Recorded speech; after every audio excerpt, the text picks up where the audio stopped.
length of the description. Folks, we are live. Now we're back. Welcome to Talking Crit. I am Eric Tenkar, one of your many hosts here tonight. With me, as always, as I, of course, didn't put my phone on vibrate. With me, as always, is none other than Mike Battalato, Bad Mike, Mr. North Texas himself. He's holding me up today. He's supporting I'm me. holding Eric up. I can't hold Joe up. No, that's a lot of weight. A lot of weight, man. Adjacent to Mike is Jim Kitchen, auctioneer extraordinaire. Mm-hmm. And since we always joke that the show is on Jim's shoulders today, he's only bearing part of the weight. And with us tonight is none other than there's a couple of Joe the Lawyers, but the one and only Joe the Lawyer in the OSR, Joe. Yeah. There was another Joe the Lawyer. He's been burning up the OSR, and I hadn't watched his videos until yesterday because Eric had mentioned it in one of his we did the Friday night show, remember? And you were playing we were doing a live riff tracks. Mm-hmm. But Eric kept cutting the video up into one sentence. Joe, I had to dip out. I was like, I have to watch the whole thing without Eric stopping every sentence. And I just thought it was funny because you got so much engagement with that. Yeah, you got a ton of engagement. Yeah, I mean, it was crazy. One of them had over 250 responses, and I can't remember what the other one had. Yeah, but you hit a nerve, good and bad, because some people were like, "Ooh, Joe doesn't like fun. Yeah, he sucks." Yeah, and then other people were like, "Yeah, man, tell it how it is, Joe." That's what I do. The churn I had in my audience, like I started at something else, whatever I'm at, 3406, whatever hell it is, 3506, right? And the churn that I got from the audience, I'd be hour to hour. I'm down 5. I'm up 6. I'm down 10. I'm up. In terms of subscribers, Lord. I think I churned out like 60 or 70 people left, and overall I'm up 20. So I had a massive. So between the people left, the people that stayed. Oh my God, I had more leave though. I was down more often than I was up. Right, I was down 10, up 5, down 8, up 7. You know what I mean? It was like, and sooner after a while, it started going up. It started to move up again, and now I gained like maybe net 25. Okay, so what were the people that left? Did they complain to you? Oh, or did they post something? What was their complaint? What was their big complaint? I mean, the way I looked at it is you're not doing anything different than Professor DM or Diversity and Drive or any of these guys. It was a little clickbaity. Okay, it was a little clickbaity. I shit on Ben Milton. Well, oh yeah. Well, that's the one I'm talking about. That's the one that churned it, man. That I shit all over a hero of a fake OSR guy. I mean, he's a creator that does reviews that he's upfront. They're paid for reviews. He's upfront about that. Yeah. I don't understand why people would just grab their pearls at that, because he's it's not like you can't criticize somebody like that. So the point I mean, he comes in like a dude who read all about. Here's the best thing I could come up with. I didn't come up with this in a video, but it hit me later as a phrase. I think it's called stolen valor, where you say you're in battle but you're not, never were, never saw it, right? The John Kerry thing or whatever. These people who go in and they come back and they think they say they're in the war or something. That's the kind of fuck this guy, pardon my French, this is the kind of guy this is. You know what I mean? What am I with here? What am I worried about? Yeah. But this is the kind of guy it is. It seems like he studied it all. Like somebody who knows him reached out to me and who I know, is a name. So yeah, I know him well. He does play D&D and he has like encyclopedic knowledge of it and this and that. And I'm thinking to myself, that's the fucking point. He read all the books. He read Peterson. He read all of our blogs from 20 years ago, right? And he like studied it up, and now he drops wisdom and knowledge as if he was fucking there. You know what I'm saying? It's that kind of thing. That's what pisses me off. I think you were. I watched it. And I'm going to tell you, Joe. And and I've known Joe a fuck ton long time back. Google Plus days before even that. You used to post and. Was it Google? Yeah, Google Plus. You were on Google Plus, right? Yeah. Even before that, the blogs. Those are the good old days. Yeah. But I think you might have been a little hard on Ben because you were dropping some anvils on him, man. Yeah, just like, well, fuck him. He doesn't know what he's talking about. Screw this. Oh God, this is the biggest problem malarkey I've ever seen. Look, And he's just a guy trying to put a game out. Now it's a game that he calls OSR. I'm a huge fan of Kelsey Dion. I'm a huge fan of Shadow Dark. I don't necessarily consider that an OSR game. It's OSR adjacent, I guess you could say. And look, if it gets people, and I know people that have played Shadow Dark that have decided to try other old school games, which is great. If it's a doorway into leading into 1E or 2E or anything BX, I'm all for it. It's great. Mm-hmm. Mm-hmm. But isn't Ben just doing that though when he does Knave? It's okay. Well, this is a OSR style game. That is it a game or is it a book at 80% tables? Is it a game? Well, now hold on, because Lord knows the roots of D&D. I mean, anybody who doesn't realize that Gary used to be an actuary, I don't know how to break it to you. I get it. Should be the dead giveaway. I get it. And you love him back in the day, but there was more to the DMG than tables, and there was more to the PHP than tables. That was just a bonus. Yes. It was the appendices, right? I mean, and that's the thing. And I look at this, it's like 80% tables. I'm like, what the fuck is this, man? Well, dropping and I think that's a great point to make, right? One of the things about the OSR movement, and Eric and Mike, Eric and Mike, the three of you can just tackle me when I say this, right? But number one is the OSR is a nice blend of what we would call the sort of actuarial tables, right? But it's also the content, and it's also the tone, and more importantly, the mechanic that reminds us of everything that we used to play 30 plus years ago. Yeah, it's nostalgia. And you can't have a successful RPG that just leans into one of those key areas, right? You can't just be tables and Excel files, or storytelling and nothing else, and simply a D&D clone and so on. And I agree with what Mike said. I think Shadow Dark is OSR adjacent because it's a nice blend, but it's got some clever, unique things that set it aside from a lot of the traditional OSR, which is really just trying to replicate D&D as it used to be, or as people thought it was. And that's fine too. But I think and it's interesting because what you're saying about Ben, and I did a speed watch, and it's like an academic.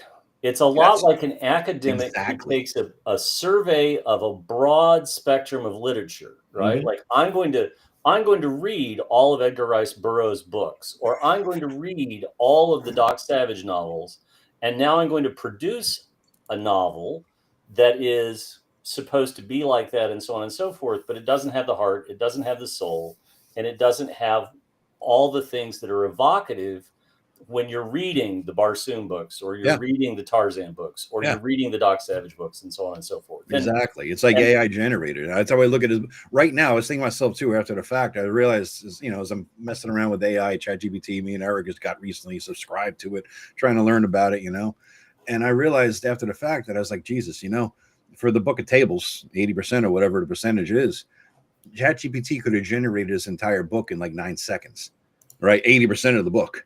You know what I'm saying? The rest is the game rules or something. But Jesus, that's so if you take away the like Matt Finch, right? You look at Tome Adventure Design here. I got both copies, the old one and the new one. He sat down and wrote that goddamn thing, I'm sure, based on his experience, his imagination, his knowledge. That's Matt Finch's 50 years plus of immersion in D&D with Matt's brain coming out and pouring out onto that book, right? And what you're talking about is take the heart and soul is gone. It's just duplication. Who knows what kind of resources you reached out for to understand that. I mean, the other thing too, did you ever read the book 48 Laws of Power? That guy, Jeffers, he wrote a series of a bunch of books, 40 Laws of War, 40 Laws of Power. And one book that he wrote, this guy, he studies history, the classics and all this stuff. And he talks about, lessons throughout history about power, war, seduction, this and that, and the other thing. He met up with 50 Cent one day, right? And wherever it was, in Hollywood at some party. And 50 Cent inspired him. He goes, here's a street guy with no classical knowledge of anything, but he has the natural instincts of a guy that this dude talks about. Jeffers, I think his name is, talks about in here, the Machiavellian mind. And he's talking about how he got ahead in life, as a rapper and this and that. And back in the day, he just would pick fights with bigger rappers, and it got into a war, right? This is, early internet or pre-internet, whatever, got into a war. I'm like, who do I don't like? Who am I going to pick a fight with? Boom, there you go, Ben Milton. You know, so let me get some views and get some subs. It's kind of what it was. He made a big point about saying he's very thankful to the new 30,000 subs he got. Yeah. So I mean, he's existing on a plane that we're just like, not even. Yeah. I mean, I got 30 more. He got 30,000 more. And by the way, I'd like to have I had to look it up on to go to make sure this is right, but yeah, 50 Cent was shot 9 times at close range in his career, Joe. So I just want you to be careful. If you start beefing with the East Coast OSR guys, you never know what might happen here. Anyway, can I make a rap adjacent note to this? Right. So let's talk about Eminem real quick. Eminem grew up in a really rough part of Detroit. But Eminem is the first guy that will say, the only way that I got to be as good as I got to be was by going toe-to-toe, one-on-one in rap battles with people.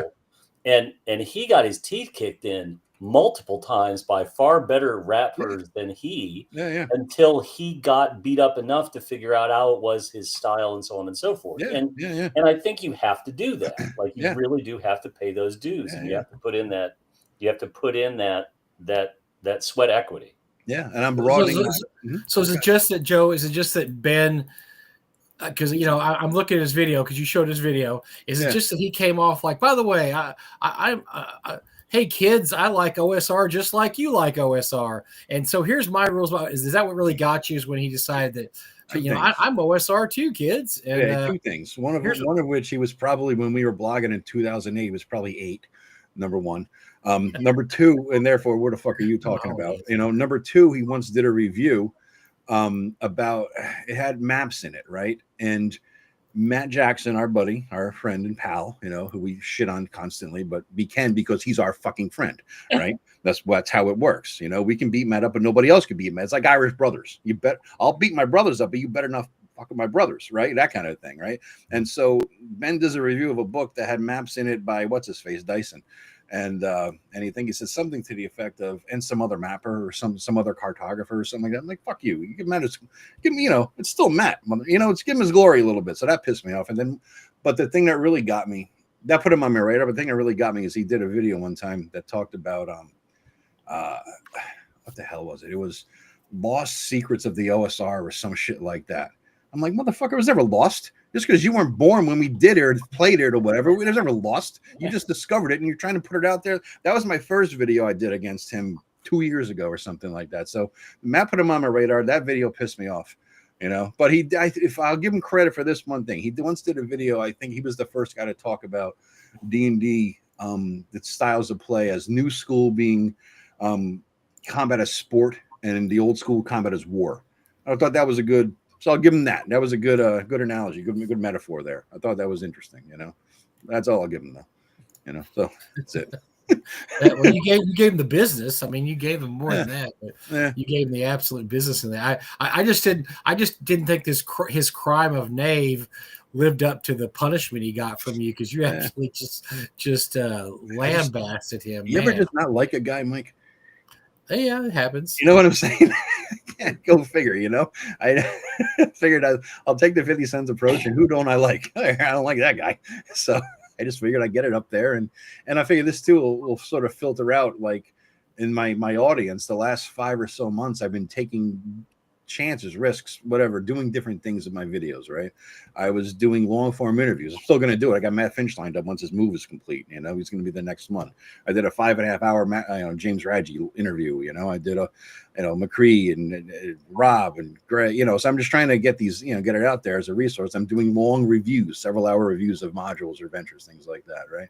I'm trying to see what sticks and what works and what people like, and also what I'm interested in. Right. And then I was doing videos about how I'm writing my, the RPG and the DM guide. And I was doing a chapter at a time talking about each topic or something. And I'm just messing with it.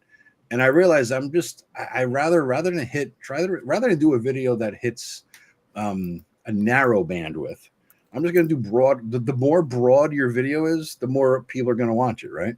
So I figured I'm going to, hit it broadly. And that's why the last couple of videos are Wizards of the Coast, about YouTube, using AI to mess with people's videos. And then I did one recently, it dropped today, talking about speeding up your 5e combat with old school rules. Old school hacks. So basically, you're saying that you decided to join the dark side of who's a Dungeon Damsel whose every title is "This is the end of D&D." Oh God, that stupid Irish chick. Oh Jesus Christ!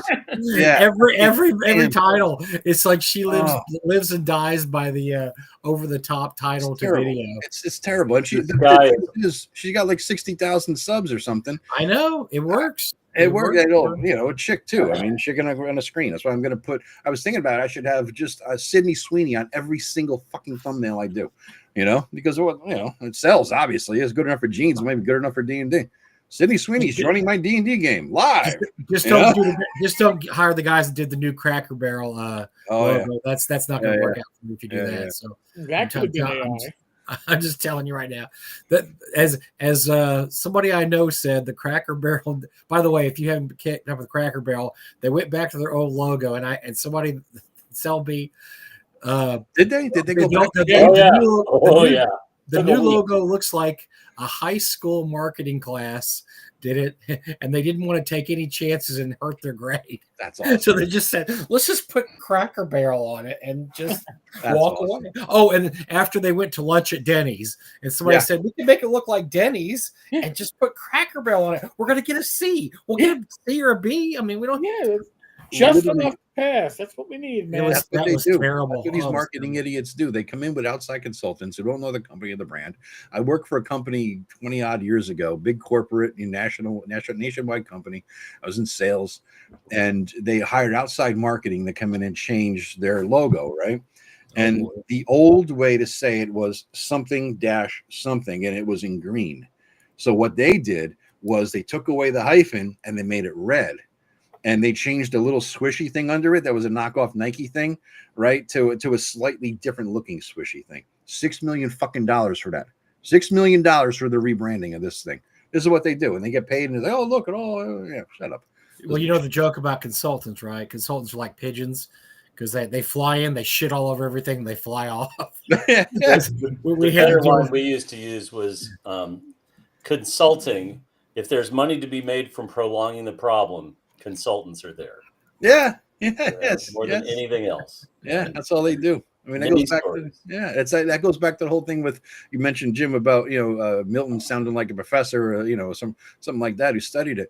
What's the old adage about professors? Those who do and those who can't teach, right? And that's the vibe. That's exactly the vibe. So that's yes. And I think we should talk about Cracker Barrel later. Like I want to do like a little discussion about Cracker Barrel later, because there was a great thing I read in an article. People will dismiss it from the New York Post, but I want to talk about that later. It's on my short list of things for the second half. I love the Post. It's one of the most. One of my short list things is I want to talk about Daggerheart and their deal with WotC, because Eric dropped that atom bomb, and I was like, "Oh, this all begins to make sense." It wasn't even me dropping the bomb. I know. Roll for combat.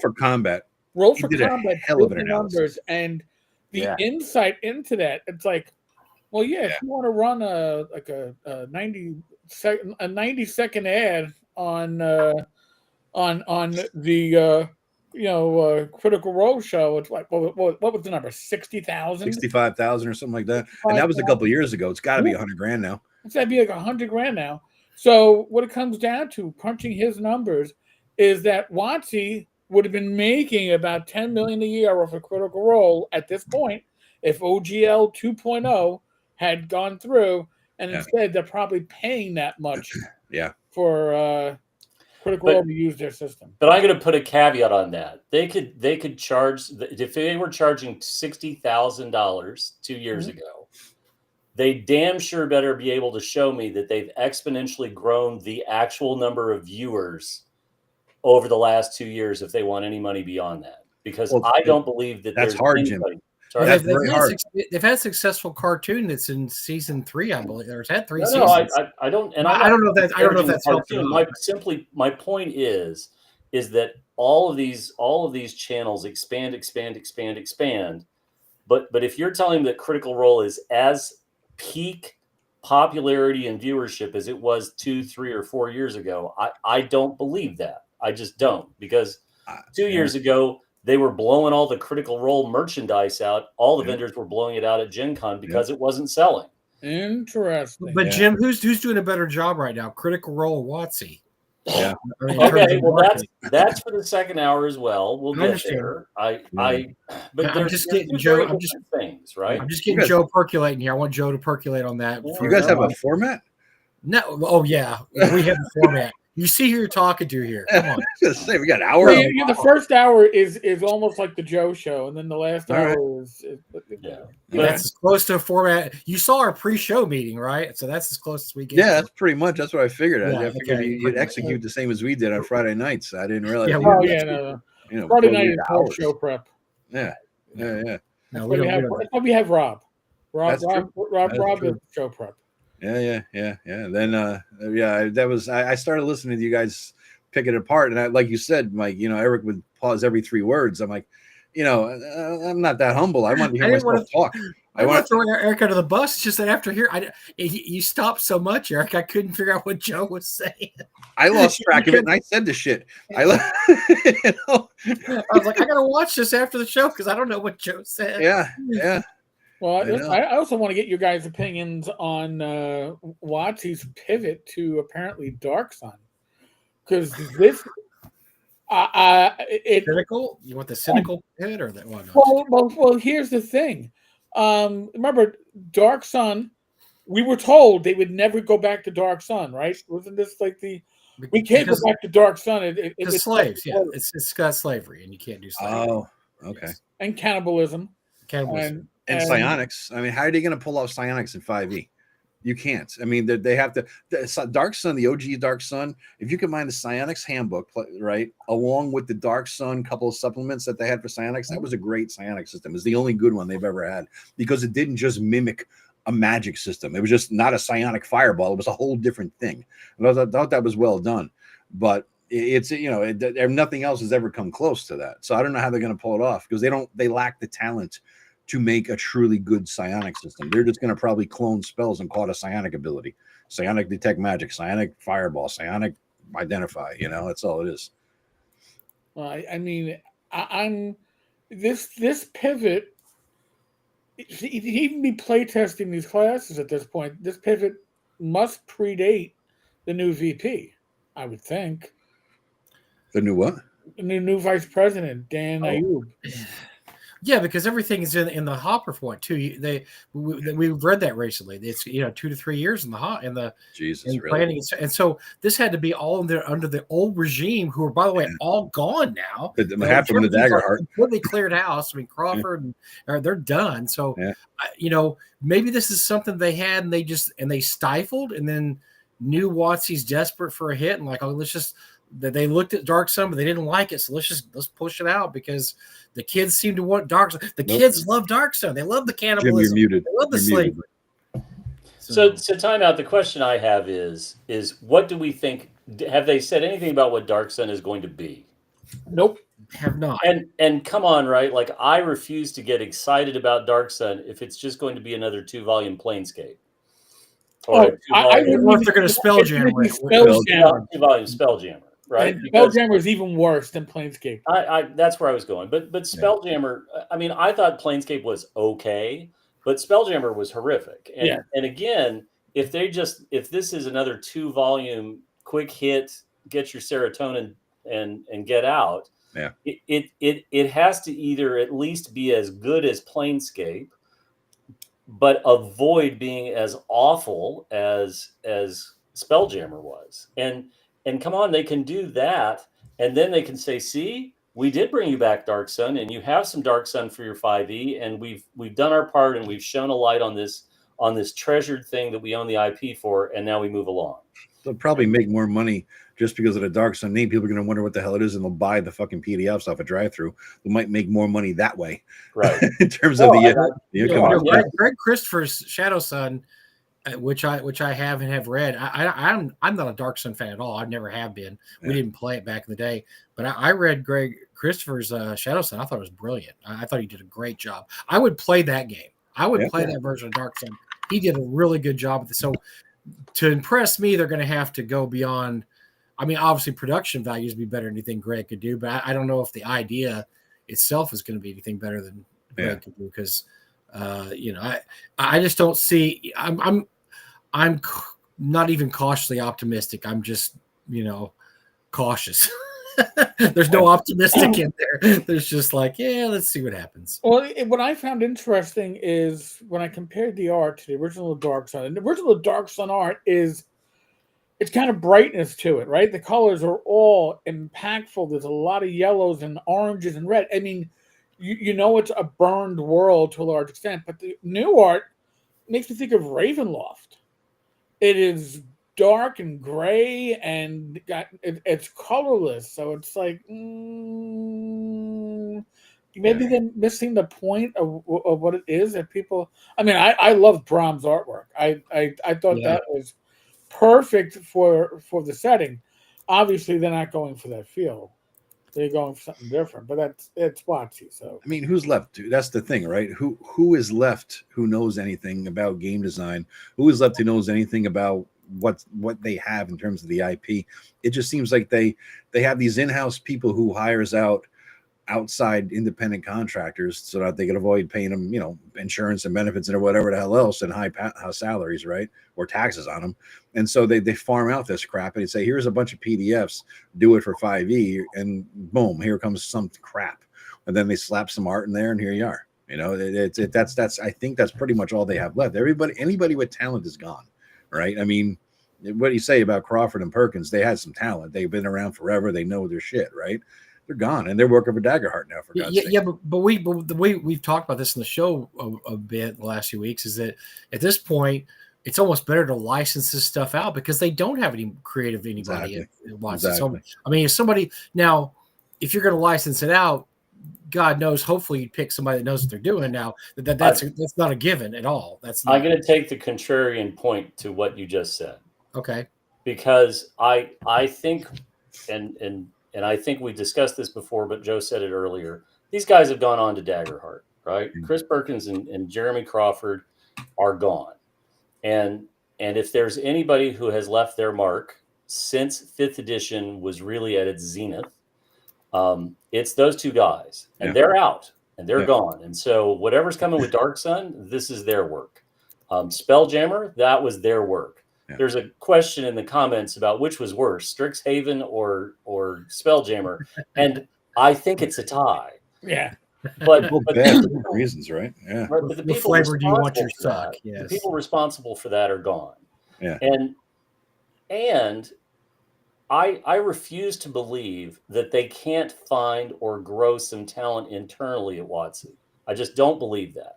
I think you're right that licensing Dungeons and Dragons, right? If you go to third-party publishers like, and we'll go for the low-hanging fruit of Goodman and Troll Lord and whoever, but if you offered them a D&D license that for 10% you can put this product approved for Dungeons and Dragons, right? Ignore what Gary did with Judges Guild and simply embrace it and take the money and run. Yeah.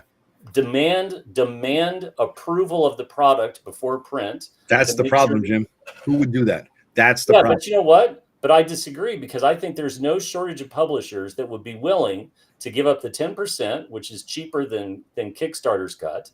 Right. They would only publish the things that frankly would go past the review committee at WotC, and they get to have officially licensed product for Dungeons and Dragons. And that gets them into Barnes and Noble, that gets them attention.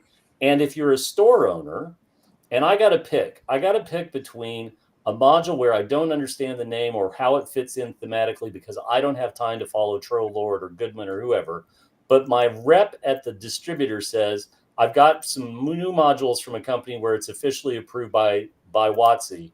Those are the ones that are going to get shelf space. So you're talking about modules, and you're not talking about settings. You're not talking about rules. That's right. Or not splat books. And if I was WotC, I would restrict them to one setting or two settings. Right? Let them loose in Greyhawk. Yeah. Let them loose in Faerun. But these individually developed worlds like Dark Sun and Athos and Ravenloft and so on, I would have an internal team looking to create the next. I mean. The terrible Spelljammer thing was spheres, right? That there are all these different spheres.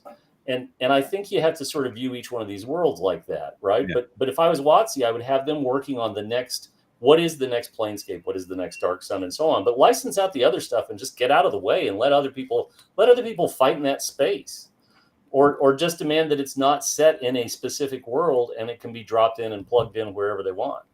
You think they would do that though? I mean, with yes, I think they will. I think they will because it's a revenue stream. I mean, somebody stream with a minimal amount of labor.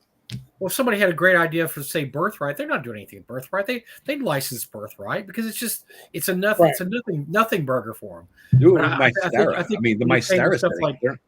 Well, because it's like Greyhawk and Farron, I think that they would be a little stricter because that's more product identity there, considering all the, How many gazetteers were there? 13, 14? More than that, I think. Right. Plus the box sets, yeah. But you could literally open up Mysteria for licensing. Yeah.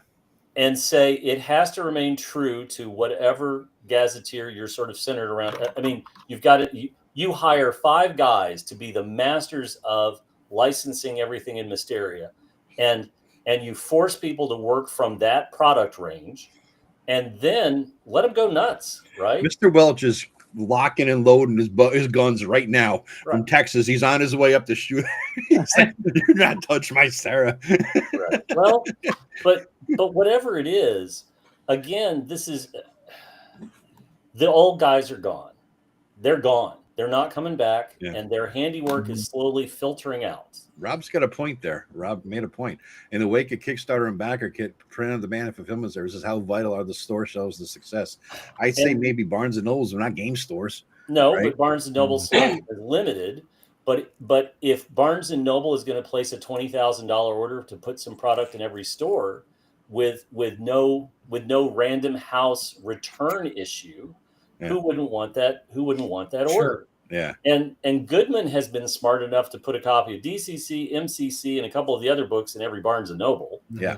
That's genius move there because it exposes more people to your product. Yeah, you want eyes on product. Yeah. Eyes on product. But the big problem, and this is a different discussion about crowdfunding.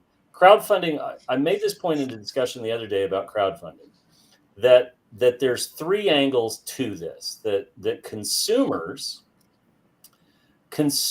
with crowdfunding, they're going direct to the publisher, right? So this means wider margins for the publishers. Consumers are taking the risk of this product may never ship. Now, most of the publishers are good. You're going to get your product and so on and so forth, but you roll the dice on new projects. Yeah. And nobody likes it when you come up with nothing. Ken Whitman. Mm-hmm. So then the other side of this is there's so many publishers that have simply said, screw it. I'm not getting involved with the distributor model. Yeah. I'm going to use Kickstarter, Backer Kit, whatever, as my 10 or 15% cost of advertising. Kickstarter is the eBay of backing projects. I'll lose that money, call that an advertising expense, but that puts me eyes on in front of everybody I could possibly get. Mm-hmm. And I've got a wider margin by going directly to the consumer. But the problem is that now stores don't want to touch your stuff. And after you've gotten to a certain level, you're not going to grow. You're not going to exponentially grow unless you start getting in the mom and pop game stores and so on. And you've burned bridges with that. And you have to be very careful with that. I think the direct sales model through crowdfunding has saved a lot of companies and given a lot of companies a lot of fiscal strength, especially over COVID. Yeah. But yes, absolutely. But now we're at a point where your sales graph is no longer that steep. You're now flattened out a lot. Yeah, and just one thing somebody mentioned, that they think that basically Wizards of the Coast is tired of Ed Greenwood. I don't think that's why they're focusing on. It may very well be, but I think the problem with the whole movement in Greyhawk is that there is so many trillions of words written about Forgotten Realms, and every time they have a new edition, there's a new version of the world. I mean, what they did to 3rd edition, to 4th, and 4th back to 5th, they had to reshape and restructure it.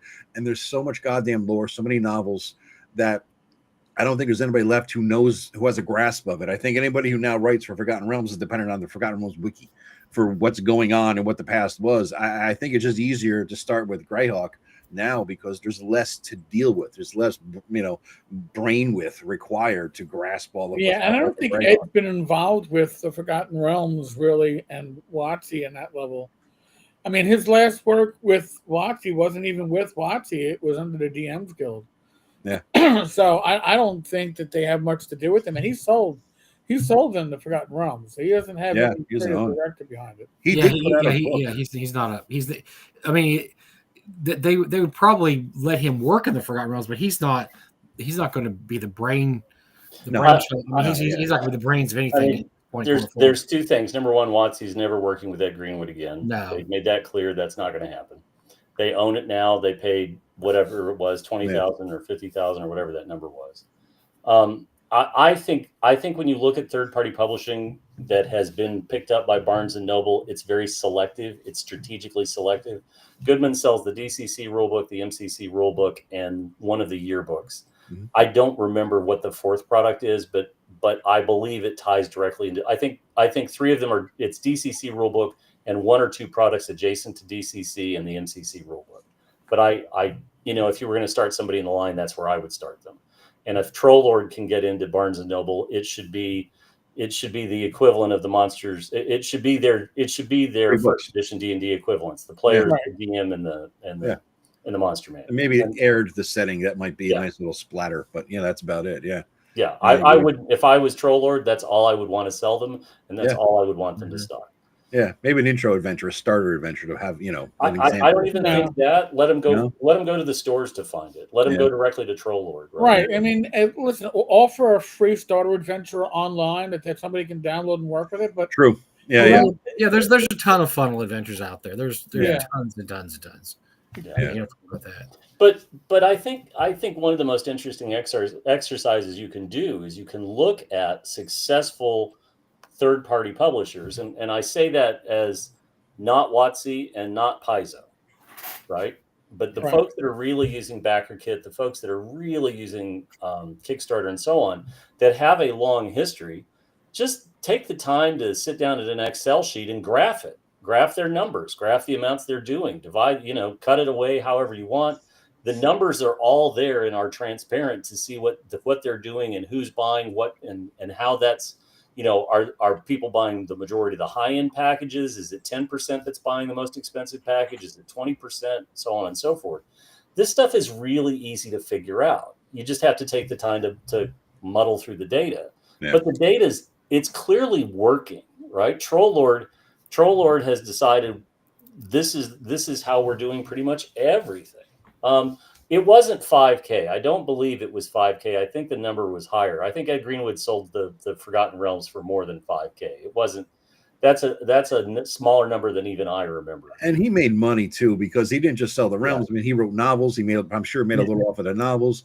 He wrote something recently for 5th edition. He has said in an interview he made more money from the first Elminster book he wrote, which is called I can't remember the name of it, but it has Elminster on it. It's a paperback.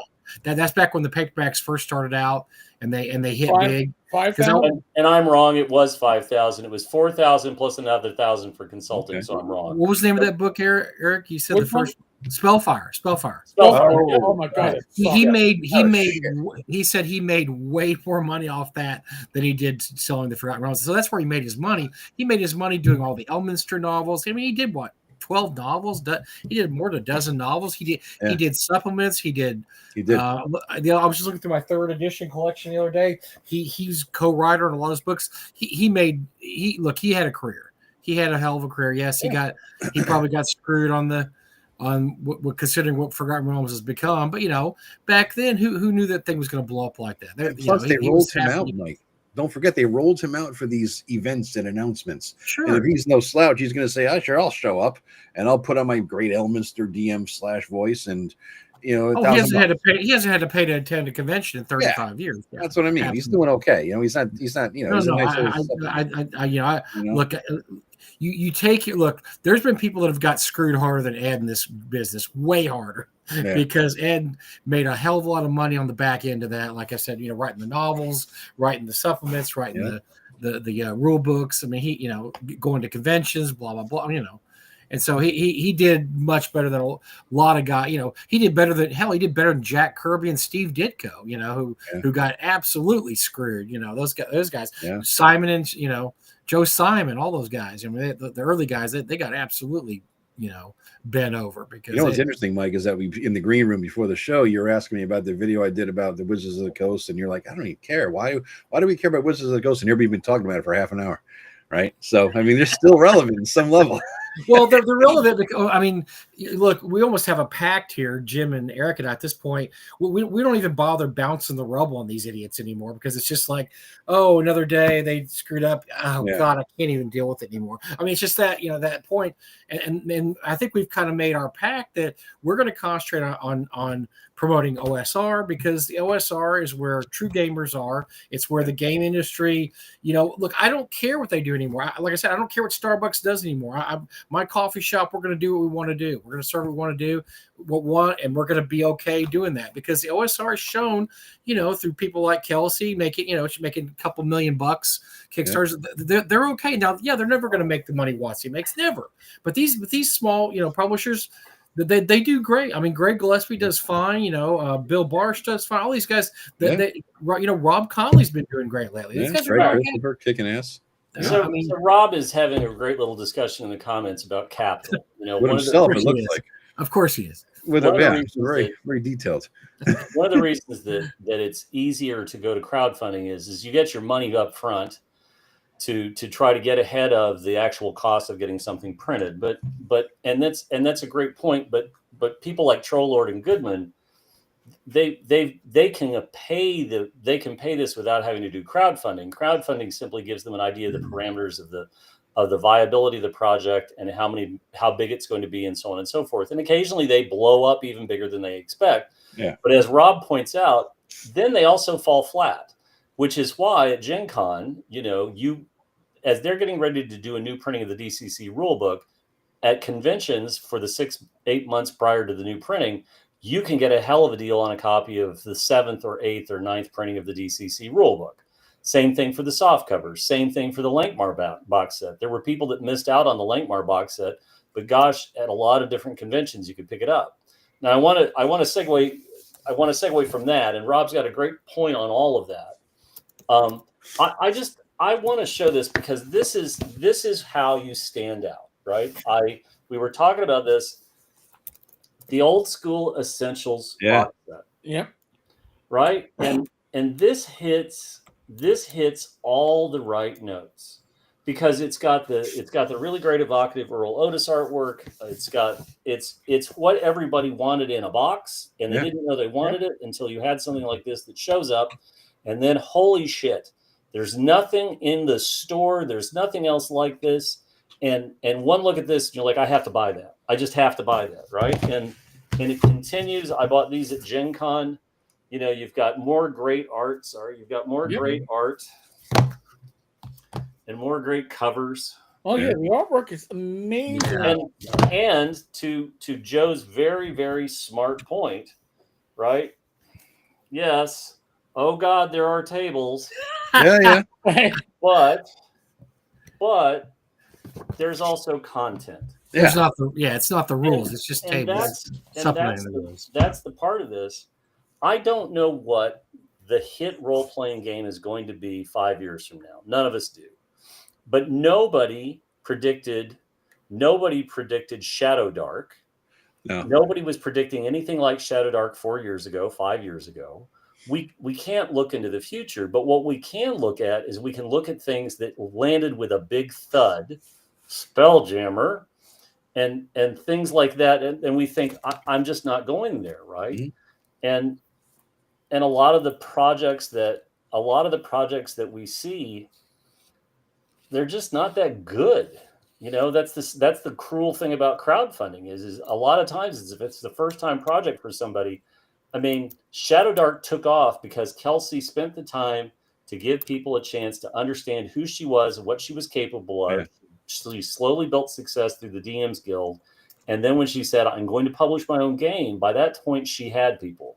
But asking people to drop back a $40 project on Kickstarter and it's your first project, and you haven't shown anybody any ability, you haven't been in the convention circuit, you haven't done any of that.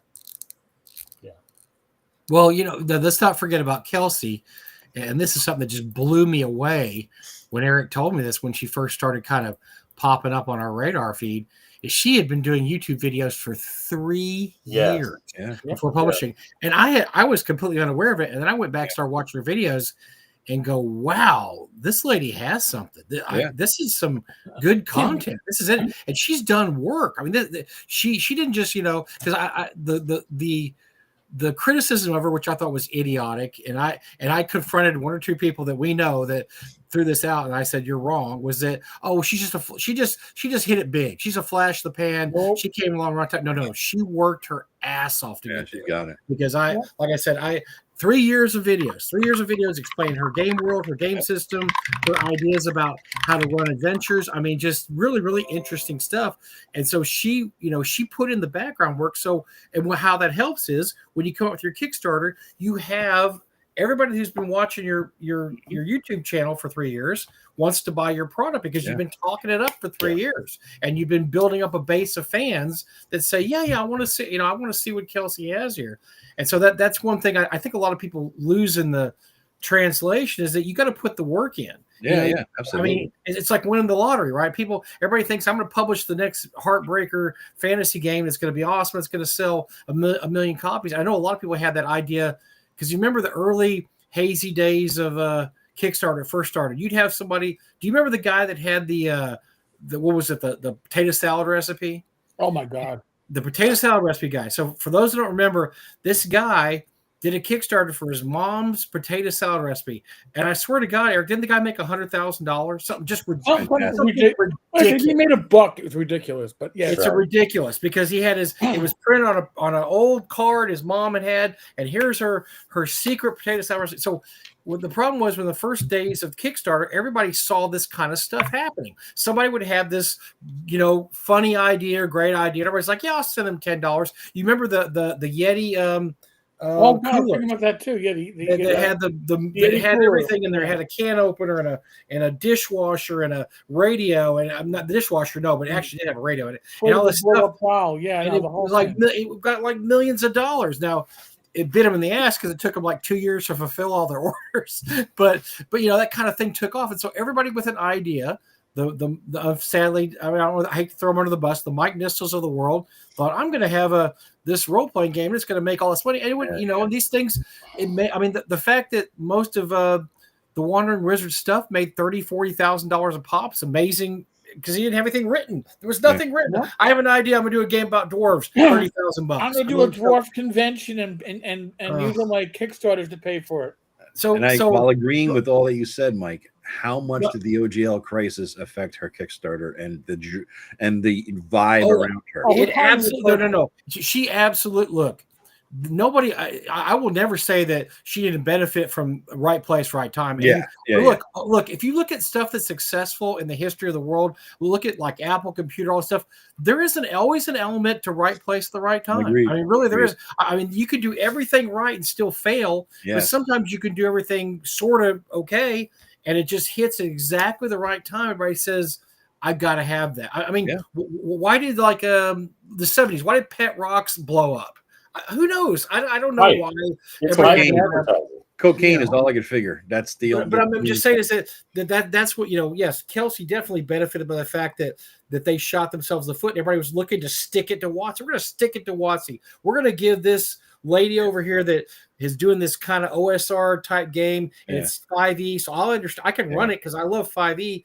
I'm gonna give her $50 because F those guys at Watsy. F them for. That's what I did. I didn't know what the hell it was. I just wanted to F Watsy. So one last thing, Rob Conley was saying that he was talking about books, not crowdfunded projects. And one of the things that I would point out is I haven't gone to look, but my guess is that all the inventory that Goodman sold, Barnes and Noble, the MCC rulebook, the DCC rulebook, and the yearbook. My guess is these are things that were sitting in the warehouse gathering dust because sales had slowed to the point that rather than simply destroy the inventory, he could make a deal with Barnes and Noble, get it on shelves, hopefully create some new customers instead of having to write off pulping the print runs. Mm-hmm. And that would be my guess. I don't know that that's true, but but it certainly is a smarter path. Even then, if you get the returns, okay, we'll take the returns because we were already going to pulp it. And by the way, we sold 20% of it to new customers who are just going to come back to us directly. And again, those are just the realistic logistics of being a publishing company and having backstock inventory. FASA made the decision that God is their witness. They wanted out of Renegade Legion. They were no longer going to do anything with Renegade Legion. They were going to get out of Renegade Legion. And Crunchy Frog, or I can't remember, it wasn't Frog, it was Crunchy Frog or whatever, Paul Lindbergh bought their entire Renegade Legion inventory and had it in his garage trying to keep that game line going for 5 or 6 years. But they sold it instead of just taking the write-off and getting rid of it. Well, you know, it's interesting too. You're talking about right place, right time. I was with this whole Critical Role rollout of season 4 or whatever. I've been watching it a little bit because it kind of gets under my craw that I don't know, man. These guys are making shit tons of money, you know, off of the backs of D&D and everybody else out there. Yeah, good on them, right? On the one hand, but they were saying they're going to run games with other people, other gamers, other gaming groups, none of which I've seen. These live streamers. One of them was like Legends of Atlantis or something. I think it was the name of it. And I watched an interview with these people. They beat out Critical Role in terms of views on YouTube. They have like 2 billion views or something. Critical Role has 1.5 or 1.2 or something like that.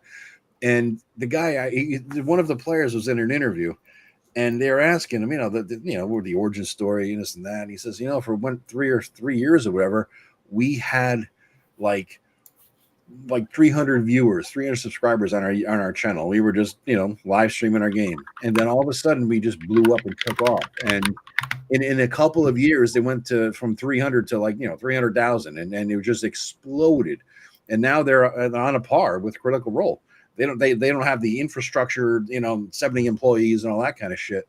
But out of nowhere, they just blew the hell up. And it's just a bunch of guys playing games. And what they leveraged was, Eric, you like the shorts. They just started clipping shorts, funny moments out of their game that people could relate to, have a good time with, and, cringe or funny or whatever the hell. And they would drop them on not just YouTube shorts, but they would drop these clips on Instagram and TikTok. And so they leverage different media to bring the viewers over to YouTube. And it's just a whole new world. I think I texted you or somebody, Eric, about this. I'm like, geez, you ever get I sent that video with that interview today. So you ever get a sense that your hobby just gotten away from you? It's like, where the hell is it going, man? It's like, I don't recognize the players, the style, the people, the names. Do you remember when Critical Role first started hitting big? You had a lot of imitators. Now, Acquisitions Incorporated, they do a really good job too. They're like the 1B to Critical Role's 1A. I've actually seen one of the live performances at a PAX event I went to. I've seen they're on par with Critical Role, I think, in terms of talent and what they do. But besides those two, and maybe the girl from Daredevil, God, what's her name? I can't remember. Karen Page. Oh, I know who you're talking about. Yeah. She did a good. She's had quite a good run. Other than that, you had a lot of imitators that just fizzled because there's more to it. That just say, I'm going to get a bunch of pretty faces or voice actors or half-ass actors, and we're going to do a D&D. There's a lot more to it, and you realize, I know we probably make a lot of fun, like Critical Role, at their expense, just the whole concept of it. Because honestly, to me, watching other people play D&D is so fucking boring. I just can't stand it. But there's people out there like it. But they do have something. They've got something. It's unquantifiable, maybe. But there's so many people that tried to do what they and Acquisitions did, and Karen Page did. God, I can't remember now. It's driving me crazy. That I just think that for nobody else to succeed at it tells me they're doing something a little different, a little more special. They're pro voice actors on Critical Role, right? I mean, that helps. Well, yeah, absolutely. I mean, well, not only that, I mean, Critical Role has, my wife and I are watching the TV show Blind Spot, which we never saw. There's 5 seasons. We look for stuff that has like 5-6 seasons. It's already over with, so we don't have to worry we're going to get screwed, And so Blind Spot popped up on Netflix. Well, one of the main actresses is a Critical Role girl. Can't remember her name. She plays Patterson on Blind Spot, but I can't remember. But she plays the halfling cleric in Critical Role. And so she had a pretty successful she was in the show for 5 years. She was one of the main characters in the show fires. So I mean, she's obviously a professional actress, and a lot of those, a lot of the people in Critical Role, I mean, yeah, they're not you, me, and Ed over there. That they actually have some chops. Yeah. And I think the acquisitions people are kind of the set, they run along the same lines. I was very impressed by the live show I saw of theirs. I thought they did a really, very professional job. But then again, I've watched YouTube videos of people that I'm like, yikes. And I'm like, ouch, this is bad, really, really terrible. Yeah. So as much as we give them a hard time, they do have something. They've got something. Right. Yeah. They're doing a bunch of people having a good time. It's more polished than any of us would ever run a game like that. Oh, right. God. It's I would bet my left, that it's scripted.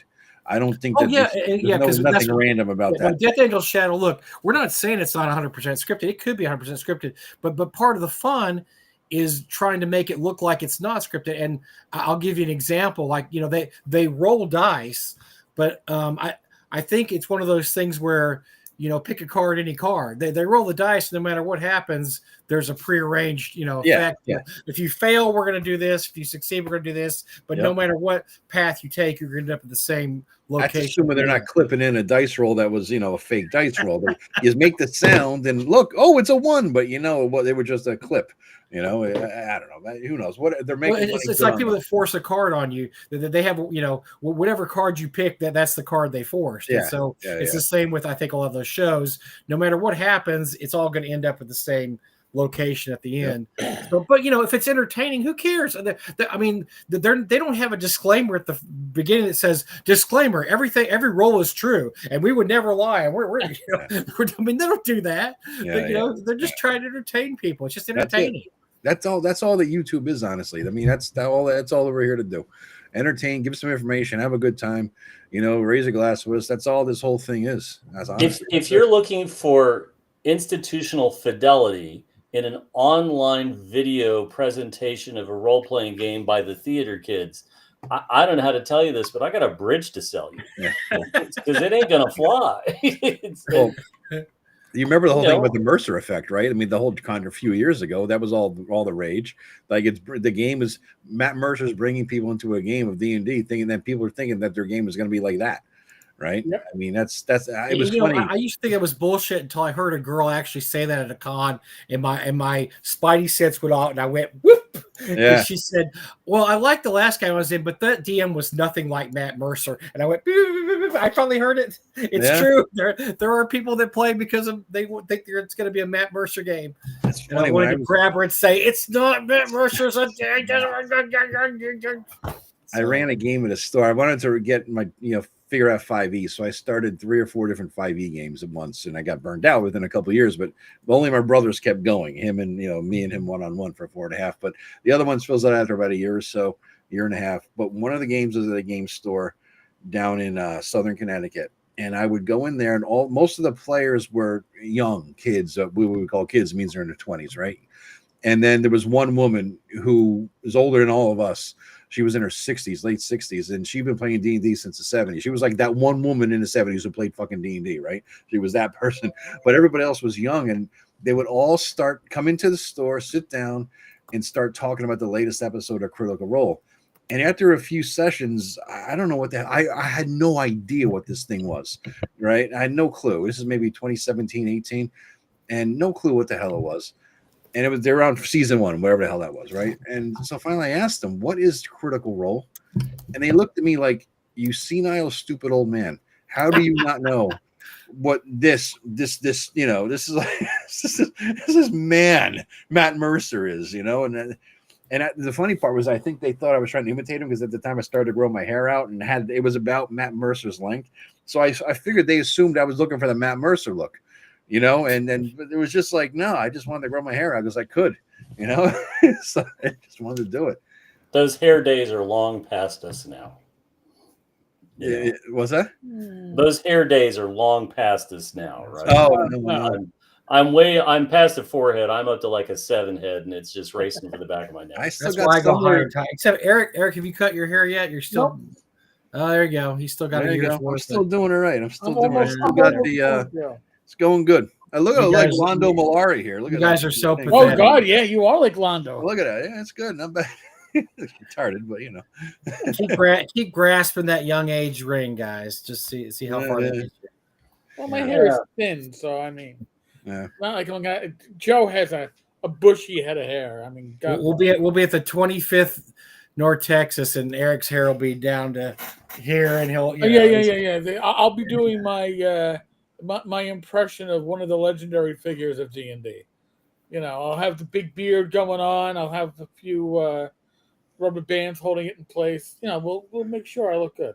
Just don't have a pimp suit and a pimp hat. Oh, come on, Mike. That's all I'm going to say. I won't go any farther than that. Oh. There's no pimp suit. Sorry. We Fabio will not Harris. allow you in you will not be allowed the door in our Texas. So that gives me a chance to segue into just something really interesting. Ooh, pimp suits. Okay, let's go. So Sir Mix-a-Lot was on it, I think Joe Rogan or one of the other shows, and I saw this clip. This did not go in the direction I thought. And I just want you to just think about this, right? Sir Mix-a-Lot had a career, but of course his #1 hit of all time is Baby Got Back. Yeah. And on the show, he revealed that he has made more than $100 million on Baby Got Back. Between licensing and rights and everything else, over 30 odd years, that man has made over $100 million. That's awesome. In Seattle, he is known for his legendary exotic car collection. Really? You know, he is one of the top exotic car guys on the West Coast. And it's all because he wrote the greatest song about an Oakland booty imaginable. And I just, you know, you hear about one-hit wonders that got screwed out of their lyrics in the 60s and so on and so forth. But how wonderful is it that a novelty hit for one summer has transcended that, and he has made over $100 million on that. I just love that. It's the rags to riches story. Like, he was moderately successful, and then he never has to make another record if he doesn't want to.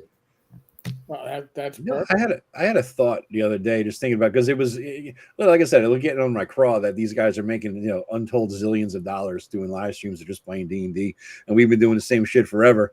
You know, sometimes on screen, most of the time off screen, not made a penny off it, maybe like 5 cents on views if they did it on YouTube, right, Eric? But maybe I say to myself, what would the dream team be? What would the OSR dream team be? Who would DM and who would be the players? I mean, let's say you find, I mean, I think the DM would have to be Matt Finch, the great godfather of the OSR, right? And who would you want to see as the players? I would want to see Talanian. I'd want to see Joe Block. You know, what's your lineup? What's the ideal 5 or 6 players in there? Who would you want to watch? I'll tell you somebody who I've been in his games and who I think would bring a lot to the table is and he flies under the radar, but Errol Otis. Really? I have found that when I played in Errol's games, he's a razor sharp DM. And when you ask him, you're like, you know, when somebody at the table says, "Can I do this?" he literally will go, "I don't know. Why do you think you can?" And he doesn't say no, but he certainly puts it right back on the player to come up with the agency of allowing them to do that. Yeah. But I think he would be a great addition because I don't think people think of him in that way. Like, I never don't did. think they think of him as a great player. I'll tell you what, I've had him in my game twice. He's a very quiet player, though. Because he doesn't like to draw attention to himself. Yeah. And I don't know how that would play in terms of he's not a lot of these guys are just over the top bombastic. Yeah. He's very quiet, and like I say, he's just very thoughtful. Like Jim said, he just thinks stuff. And as a player, you'll be going on, and he'll just like say a word of wisdom, like a line. Everybody's like, "Yes, oh yeah, that's right. Errol's right. We need to do that." Alan Hammock. Alan Hammock is bombastic. But he's a bombastic type. And we're talking, by the way, live Death Angels. Yes, it was alive or dead. I mean, we'd all want to play with Gary. It's a DM, right? But we're talking like if you had to put together, like if we all said, if the OSR collectively got together and said, we need an OSR live stream that's going to blow the fuck up and showcase old school games, right? Who would be the DM and who would be the player? Honestly, Joe, I don't think I don't think the OSR could do that. And I'll tell you why. Because I've known some great, I've seen Kelsey DM. I think she's a fantastic DM.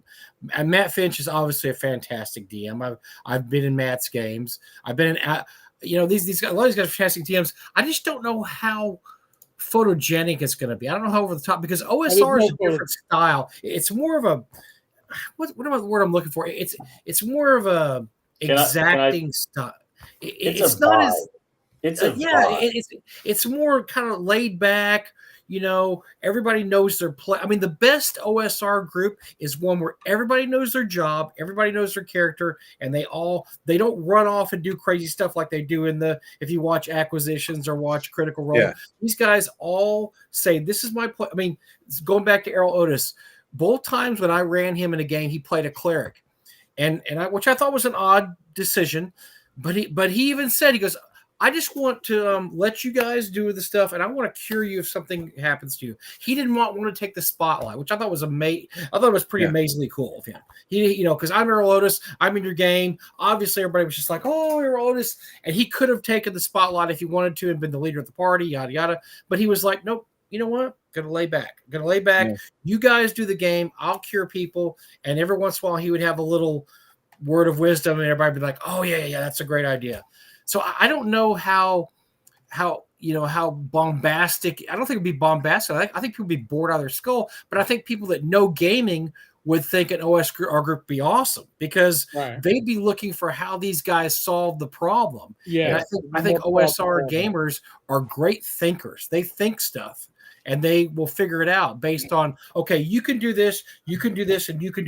Here's what we're going to do. I got a plan. The worst groups ever are the ones where and I've played con games. There's not always, there's a lot of times there's one guy who's just got his ass on fire and he's running off doing whatever. And most of the groups I know that do OSR, when that guy is in your group, he's kind of pushed out. In other words, you want to run off and fight the vampire by yourself, you go ahead. We got a plan over here. We're doing our own thing. You want to go pull Leroy Jenkins, knock yourself out. You can go fight the army of dragon warriors. We're gonna make a plan here. You go do your thing, and so, because there's always that guy that wants to. Man, I'm tired of you guys sitting around and making a plan. I'm gonna run around and. But there could, I don't know. So I just don't know how visual it would be. I don't think it would be visual enough. I just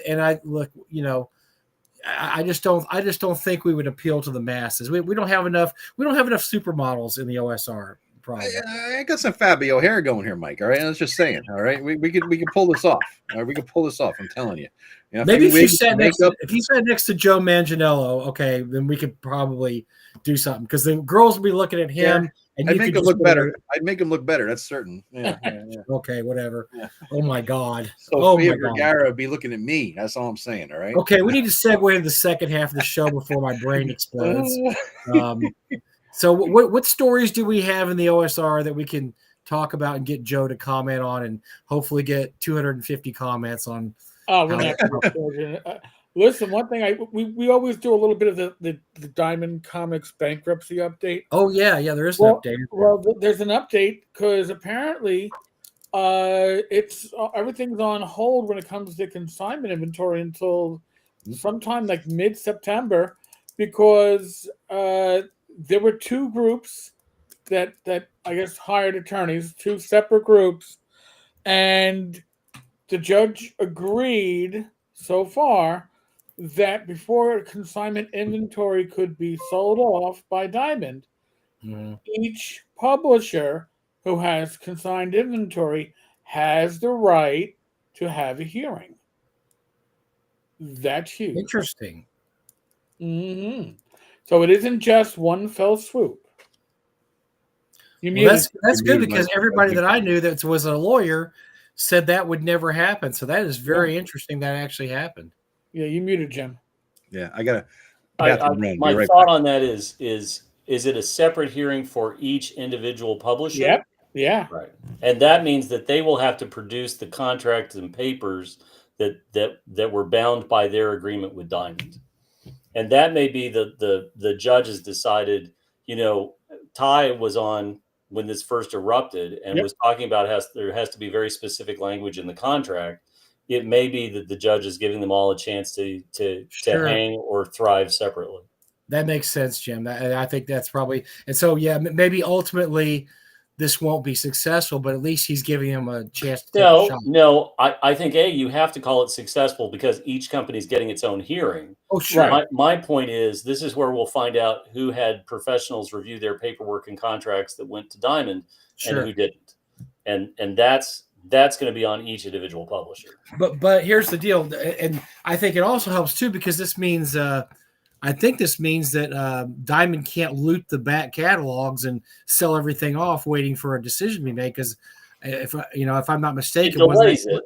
Yeah, it delays it. But after the hearing, if the hearing doesn't go the publisher's way, then Diamond is free to do with their inventory whatever they want. Right. But I think what people were scared of is before a hearing was made, Diamond was going to sell everything off and say, "Oh, we don't have anything left."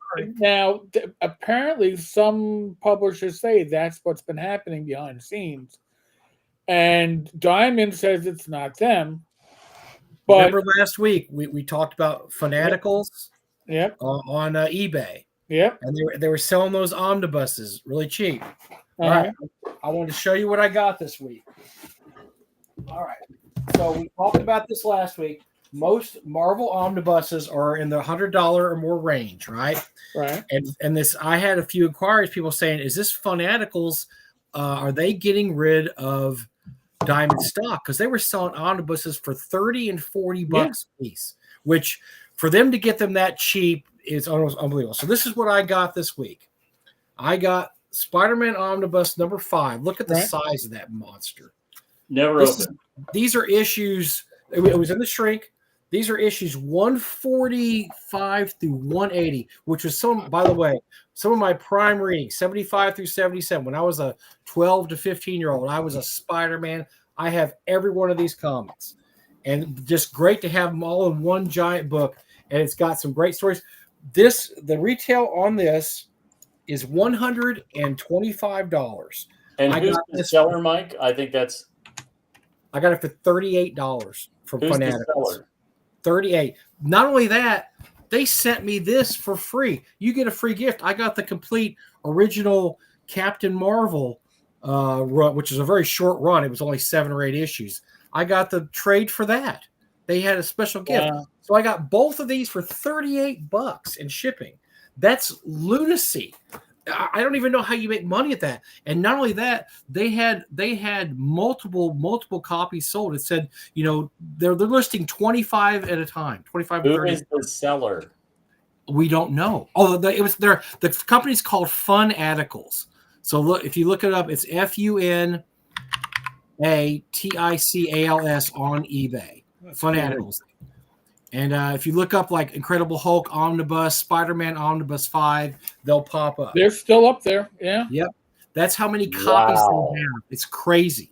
Well, we had talked about what a good Critical Role. There's wow. That's a crazy. But I couldn't pass this up because, like I said, I'm a Spider-Man fanatic. I have the original comics, but I'd much rather pull this out than to pull my comics out and read my comics. And it's beautiful. It's been recolored. I went page by page with an issue, I think 157. My original actually was 159. Look at that great cover there. Look at that. That's awesome stuff. And Hammerhead and Dr. Octopus versus Spider-Man. It's been recolored, re-imaged. I mean, they look beautiful, but for them to be able to sell these are $125, be able to sell for $38 and make any kind of money, you have to wonder where they got them. And like I said, they have multiple copies. We're looking at the omnibus titles that they have listed on their eBay store right now. They very well could be clearance inventory, right? Where it's all brand new, but they've decided to take the write down and sell the stock to somebody else, sell the inventory to somebody else. We'll sell it to you for 80 cents, 20 cents on the dollar, and you can pad your margin and go however you want. Because looking at the list, I just typed omnibus in their list of what they have. Yeah. And most of what I'm seeing is frankly C-list and D-list titles, right? Like Right. Cloak and Dagger, and not even the original Cloak and Dagger issues. Well, I mean, probably the biggest title on there was this Spider-Man Omnibus I got, because I'm sure that's one of the most popular titles. But yeah, they have stuff like X Factor, and they've got the whole Peter David Hulk run, which is really, really good. They've got some stuff, but they have some other stuff too, Excalibur, stuff you've never heard of.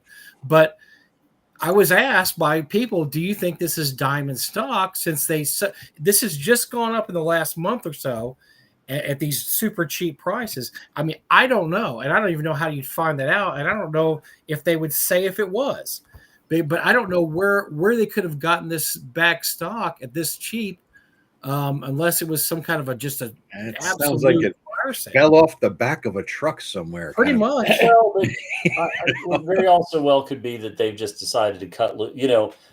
Disney now owns Marvel, and Disney's cycle of stuff from the parks. There's a massive store in Miami, or not Miami, but near Orlando, where all the excess stuff that doesn't sell gets blown out. Like every day, there's a couple of hundred people waiting in line to see what's new every day to buy, and so on and so forth. And it just may be that they're taking the model to their warehouse inventory and writing it down and getting rid of it. Right? We don't need the space for, this omnibus, blah blah blah blah blah. Once they slow down and they're not selling, just convert them and get them out. Right? So I don't know if I would assign that to Diamond. I think it's more probably inventory reduction for third quarter. It probably is, but a lot of people were freaking out when they saw that, because they thought, yep, here it is. Oh, it's Diamond liquidating their warehouse. And my answer at the time was, I don't think there was that much Marvel and DC stock in the warehouse, because Marvel and DC are already using other distributors for their stuff, that they haven't been using Diamond. Interesting, they're a nonprofit located in Sacramento. Which is sort of interesting, right? They could have made more money on eBay, just at jacked it up to a higher price. Than it's weird that they would do that. Yeah. But anyway, that's just a side track. I told everybody that I sent off for that one, and I got it in. I was very pleased with the quality of it and the fact it was unread, because I usually get Marvel Masterworks, but I thought I'd try this omnibus, and it's very nice.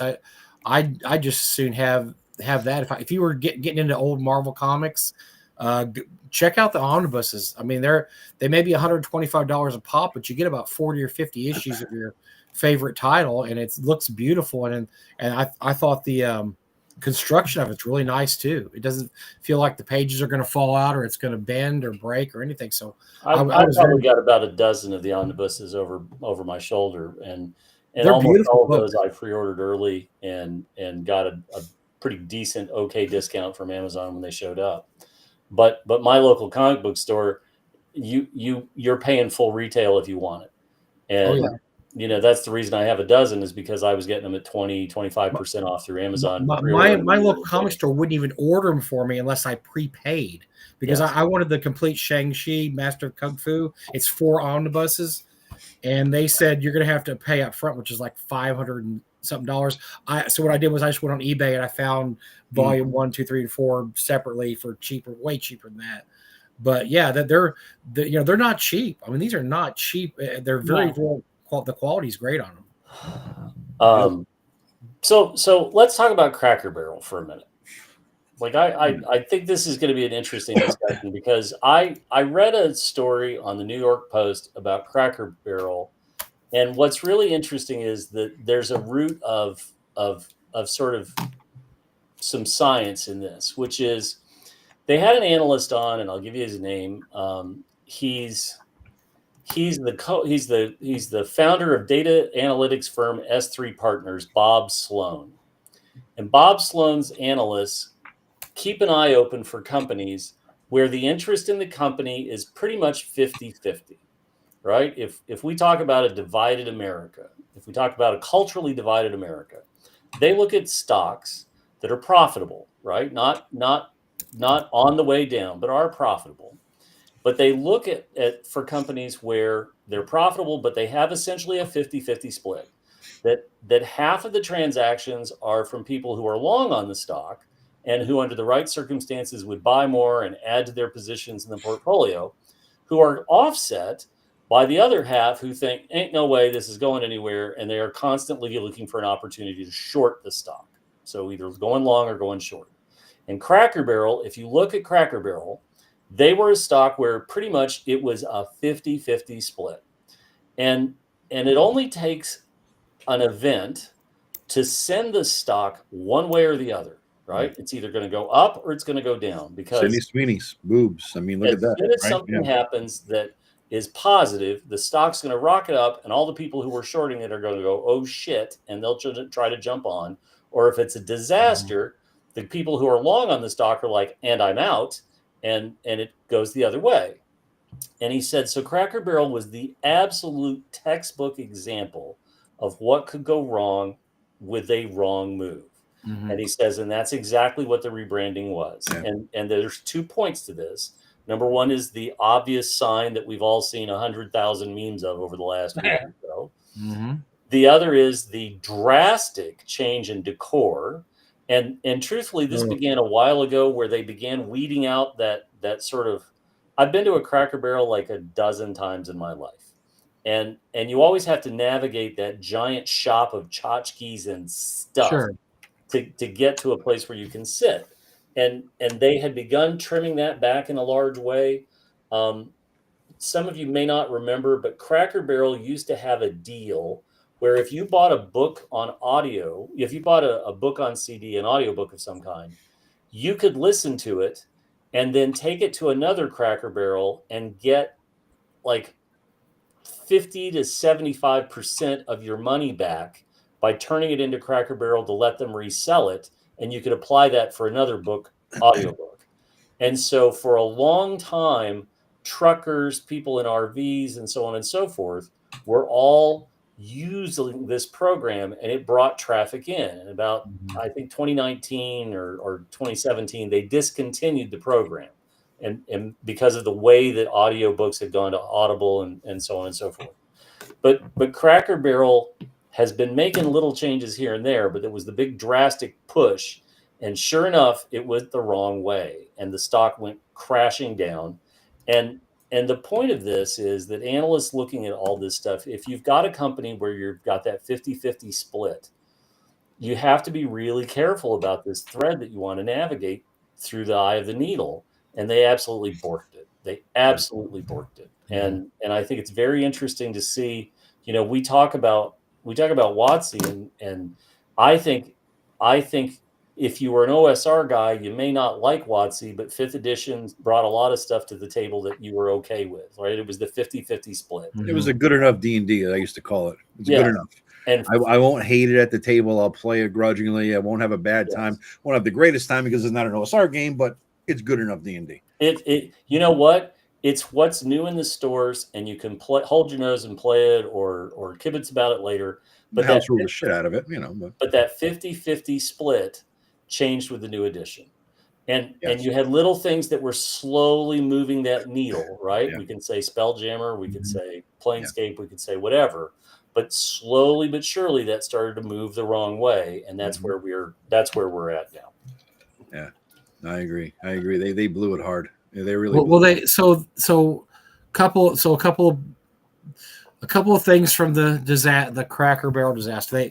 They've lost how much value on their stock? 100 million, more than that. Over 10% of their total of their value went right out the window. And we talked about there's just how what an absolute disaster the new logo was, because it's like, look, we don't want to I understand you want to start rebranding away from the old guy and the Cracker Barrel. You want to change the inside, not to make it look like grandpa's garage, inside of his garage. You want to do this and that, but I think a lot of people don't understand is what makes a brand are those kind of things. And that's what the people who came to Cracker Barrel wanted. Now, if you're trying to rebrand Cracker Barrel to a younger audience, good luck, because that's not your people who are going to come in. You're not getting the tweens, guys. Sorry. You're not getting the millennials in there. That's not who eats at Cracker Barrel. And so changing the logo to something, as we said, looks like, you know, a high school marketing team come up with after they had lunch at Denny's one day and they just wanted to make a B on their assignment, didn't care how good it was. Like, look, let's just put Cracker Barrel there, and no pictures, nothing. Make it look like Denny's. We'll just make it look like Denny's, just Cracker Barrel, and that's it. You know, it was just god awful. It was just, you know, it was a slap in the face that they could have had a cow on there, a sunset. I don't know, the barrel without the old guy. I mean, just something to show flavor. You know, yeah, it's just the most generic garbage logo that, you know, AI would have done a better job. Yeah. AI would have done a better job. I'm saying it right now. AI would have done a better job creating a logo than whoever they paid millions of dollars. Then what you said, Jim, about the interior, I saw a video last night about the interior. Now, I went to a Cracker Barrel last year because my father-in-law, who's in his 80s, still likes to eat breakfast there. My wife and I were in town. We went to met him at breakfast. It didn't look like that anymore. It looks pretty terrible. It looks like they're trying to clear out Grandpa's garage.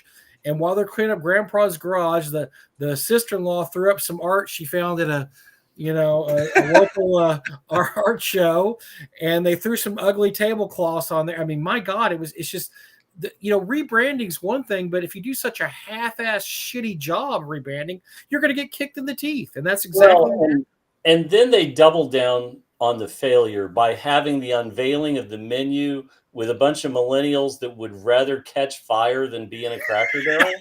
And you watch this event, you watch the video of this event, and you've got some guy he's like 98 pounds wet going on and on about the new Cracker Barrel menu. And you're like, buddy, you haven't been to a Cracker Barrel anywhere south of New York in your entire life. And I know that, like, are you guys familiar with Portillo's? Oh, yeah. Okay.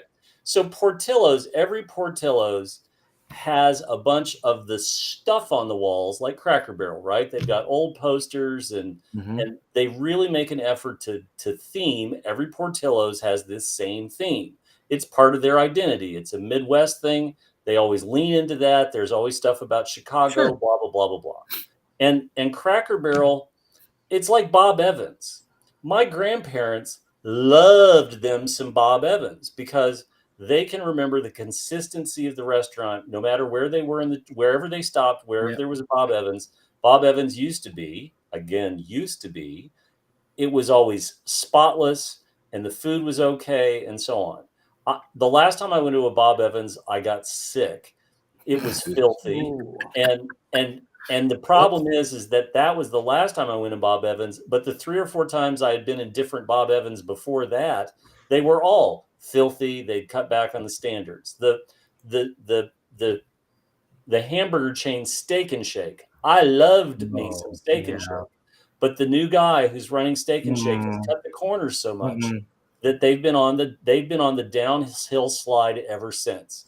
The franchise stores have been doing so badly that corporate's been buying them out just to keep them open. Jeez. And they've been abysmal. And I used to take my son to Steak and Shake when we go on road trips through the Midwest, and he doesn't want to go anywhere near it. Howard Johnson's, Fugly mentions the great, where are they? Right? Howard Johnson's used to dominate in the 40s and 50s and early 60s, and that distinctive color. Honestly. Right? And they're gone. And you can recognize that there is a life cycle to restaurant chains, right? I don't know what the 5th edition D&D players, I don't know what restaurant chain is going to be important to them in 50 years, but there's a Cracker Barrel. I don't know what it's going to be, but there will be a Cracker Barrel. But Cracker Barrel's problem is how do you address our dying audience and find a way of bringing in new people? And I don't know about you, but the last few times I've been to Cracker Barrel, it's because the person we were trying to do the birthday dinner or do something else for said, I want to go to Cracker Barrel. And you go to Cracker Barrel. And okay, right? Like, and when you get the negative perception, it's like Steak and Shake. I haven't had Steak and Shake at Gen Con in 2 or 3 years because the last time I did, it was awful. Yeah. And every Steak and Shake I've been to in the last 3 or 4 years, particularly since COVID, but before COVID as well, the slide was there. I don't envy Cracker Barrel. I don't envy Bob Evans. I don't envy Steak and Shake. They got a lot of problems. But dragging this back to gaming, we all know when a gaming company is no longer the hit game. And we know when a gaming company is not producing the things we want, and we spend our dollars somewhere else. As much as I love me some Games Workshop, my time in the hobby has high points and low points. And I use this as an eternal barometer. When do I quit buying White Dwarf? Right? And I can look at White Dwarf. Now I have a full run of White Dwarf, but every few years I go through like an 18-month, 24-month cycle where I just don't buy it, and then I go back and buy all the back issues. And this directly reflects my interest in the hobby and when it's waned. And right now I'm in my waning period, right? I'm painting other stuff. I got other miniatures I want to paint. I got a whole bunch of Tharks for John Carter that I want to get knocked out. And that's okay. We all come and go back. We all come and go back and forth to these things. But there are companies that don't realize they're on the slide until it's almost too late to arrest the slide. Right. What does Wizards do? I mean, they're obviously on the slide, right? And they had to pay blackmail of $10 million or whatever the hell to Critical Role to keep their name out there, so they wouldn't. I mean, one thing that he said on the that video, Eric, goddamn, what's his name? Glicker. Yeah, Glicker. What he said on the video, I never remember that guy's name. Was that he wouldn't be surprised if Critical Role put out Daggerheart as a Machiavellian move, just as I got this I could play, or you could give me 10 million. Yeah, mind blown. Think about it. Daggerheart, Daggerheart was announced shortly after the OGL fiasco came and went. Yeah. So it was a reaction to the OGL, and it's like, oh crap, we can't. They're going to hold us hostage. We have to. Listen, we talk about this with a lot of publishers. Yeah. Publishers often need their own system to, so you're not relying upon somebody else. Yeah. Well, they realized, wow, we can't be reliant upon D&D. And we all thought, I thought, not that I pay close attention to Critical Role, but I figured, wow, Daggerheart's a shoo-in for the next season. I mean, it's, quote, sold out everywhere. You would think, exactly, absolutely, yeah. Now, they're not saying that they won't maybe have a side hustle in Daggerheart, but no, they're going to go with probably D&D 2024. Is that what we're calling it? D&D forever. D&D. It took 2025 to come out. Well, we talked about this at the time, why they would do this, and of course our speculation all went around. Well, they were getting paid off, and they were. But it makes sense. Look, yes, I mean, first of all, I thought it was idiotic because I thought, well, why are you sabotaging your very own game system? But for that kind of check, $10 million bucks free and clear. I mean, you're the way Glicker broke down the numbers. He's a smart dude when it comes to the business and all that kind of stuff. He really is a smart guy. And they still have. It's not like Daggerheart disappeared or anything. It's just that when they start dangling those kind of numbers in front of you, you're like, well, yeah. Sure, I mean, sure. What am I going to say? So did you guys notice that over the last week, over the last few days, we've had people trying to make Daggerheart posts in Facebook groups? So interestingly, go ahead. Go on. I saw this. There were a couple of people who were posting about Daggerheart who were connected with Daggerheart. Hey, have you seen da-da-da-da-da? Which, when you admin Facebook groups, you see this stuff pretty clearly, right? You can suddenly see where the same guy shows up in this group and then shows up in this group, or asked to join this group, and the first post they make is the same post that you bumped somewhere else. Right. And I think it's a case of exactly that. I think we're seeing some of the, we're going to get the push, for lack of better words. We're going to get the push, and that's fine. I expect advertising and so on and so forth. I always love it when really we have sock puppets, when we really have people who are just trying to, hey, let's have an organic discussion about Daggerheart. Yeah. And hey, I'm going to be the same person to have the organic discussion about Daggerheart in every group I'm a member of. And hey, I want to join your group so I can have an organic discussion about Daggerheart. Russian bots. The same organic discussion I'm having at 6 other groups. Yeah, anyone? I think that their heyday is over for a while. Wizards of the Coast. If they're gonna put this all out as a trademark, a branding company, and just sell their stuff and their trademarks or whatever, license them out to people. What benefit? The VTT died a miserable, horrible death as predicted by all of us, right? Because we know they can't do it. So the books were just put out because. But as I did in a recent video, I don't know if you guys saw it. I was thinking about making it like the OSR version of the 5e Ranger and had OSRify it, right? As I'm reading through the Ranger, I actually spent money on the new book, the 2024 book there, and I'm comparing the two, and I'm looking at the 2024 book, and it seems like it's just all number crunchy stuff. And I seem to remember that Rangers had more fluffy abilities, the things that were up to discretion of the DM to sort of adjudicate, right? It wasn't a clear +1 to something to a roll. And I look back at the 5e 2014, and I did see a bunch of that stuff. I was like, Jesus, they stripped it all out. It's gone. None of that stuff exists anymore, and for any class, really. And so I'm thinking to myself, why the hell do you do that? And I'm like, oh, you can't convert that sort of thing to a VTT. It's not a role. It doesn't exist. And they were planning on AI DMs probably anyway. And how do you convince an AI DM to give you some sort of some sort of ability that doesn't have a number to it, right? And so now 2024, what you're stuck with is all crunch, no fluff, and more crunch, because I'm comparing other classes like barbarians and things, and I see that the barbarians used to have, you get something at this level, that level, this level, that level. They've added a few more levels in where you get something. So now there's zero fluff, more crunch to take note of, and it's becoming more like Mathfinder, right, from back in the day, which was, this is what they're stuck with.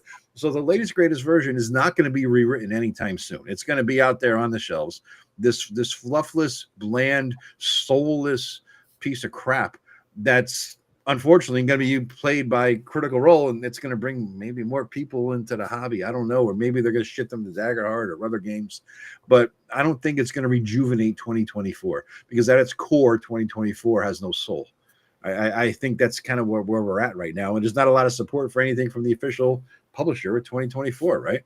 They're putting out shit like Dark Sun, for fuck's sake. I think you're seeing with 2024 the same thing you saw with Pathfinder 1 and Pathfinder 2. When Pathfinder 2 came out, and as Eric and I well know, because we're at the convention where it happened, everybody just said, I'm just going to keep playing Pathfinder 1. And they did for several years. Yeah. Pathfinder 2, people don't understand. It took about 2 or 3 years to catch on, because nobody wanted to give up their Pathfinder 1 books. They already had their giant library there. Yeah, like this. I got it. Yes, they're ready to go. And so it took quite a while for Pathfinder 2 to really catch on. It took a whole new generation of Paizo/Pathfinder fans coming up and buying the rule books. And then of course the one rule books not being available for them to buy before Pathfinder 2 really took off, because it was not a success right off the bat. It was looked down upon by Pathfinder 1 fans, and they just said the favorite pet name I heard was Path Grinder. That was the one that it was. And I think you're seeing that now with 5e versus 5e 2024. Everybody says, I've got my rule books. I love 5e. My group all play 5e. We're not buying that shit. And it's going to take a few more years, and for the 5th edition rule books to not be available, and people to basically start gaming 5th edition with the 2024 version. If that happens, it'll take, Mike, 2024. I think what it's honestly going to take is because Wizards of the Coast's official stance is that, it's just compatible. You could take a 2024 Ranger or Barbarian or whatever and drop it in. Though. This, Joe. You've looked at the rules. Yeah, you can't, because the Barbarian has 4 more abilities that the other one didn't have. So why would you play? You wouldn't want to mix and match. No, you don't want to mix and match, but it's compatible with all your old material. You'll just plow through the adventures quicker now because your characters are more powerful. But the new version's better. Yeah, it just doesn't make any sense at all. It's stupid. Yeah, because you're right. There's no reason to play the older version, and so. And like you said, and then from what you've told me, what other people have told me, the abilities aren't even the same abilities. So, you're forcing the DM. You're basically forcing. It'd be like if a DM, if like I was playing, because my group we do 2E. If my brother came up next session and says, I want to play the 1E Ranger. Well, no, we're playing 2E, and the 1E Ranger has totally different powers than the 2E Ranger. Yes, it does. And so, it's close enough, but it's not exact where you're playing a totally different. No, we don't want to do that. Well, that's the same thing with D&D 5e and D&D 5e 2024. Yeah. So look, they did the same thing that Paizo did. They divided their audience. That's never a good thing to do, because then you're gonna lose a certain segment of people that aren't going to buy. They're just not going to buy your rule books. They may buy some of your supplements. They might buy an adventure here and there, or they may not. There's a ton of 5e material out there for anybody that wants to play 5e for the rest of their lives and not have to buy any. And Drive Through has a shit ton. I mean, you're done. You need nothing else. Yeah. Drive Through has everything you're ever going to need, and DM's Guild. I mean, you're all done. You're all done. Yeah. Good luck playing a 1E Bard, Fugly. No. 1E Bard is not. No. Issue 56, maybe, of Dragon, if you're going to play a Bard for 1E, but not the one in the back of the player's handbook.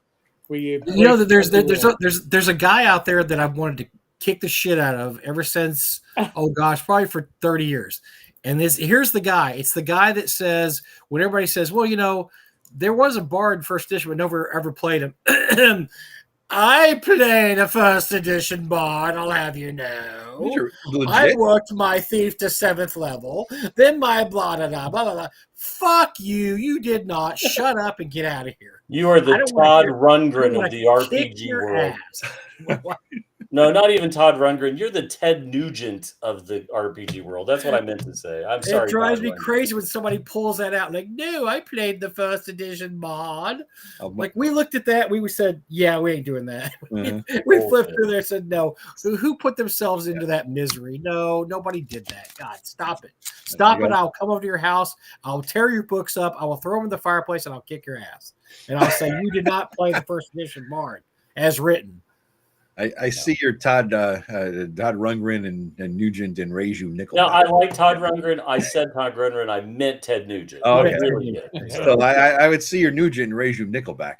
So. Oh, no. Now, hold on a second. Now, wait a minute. I got to tap in. My dog is the other great thing that came out of Hannah, Alberta, right? So my dog and Nickelback are from the same town.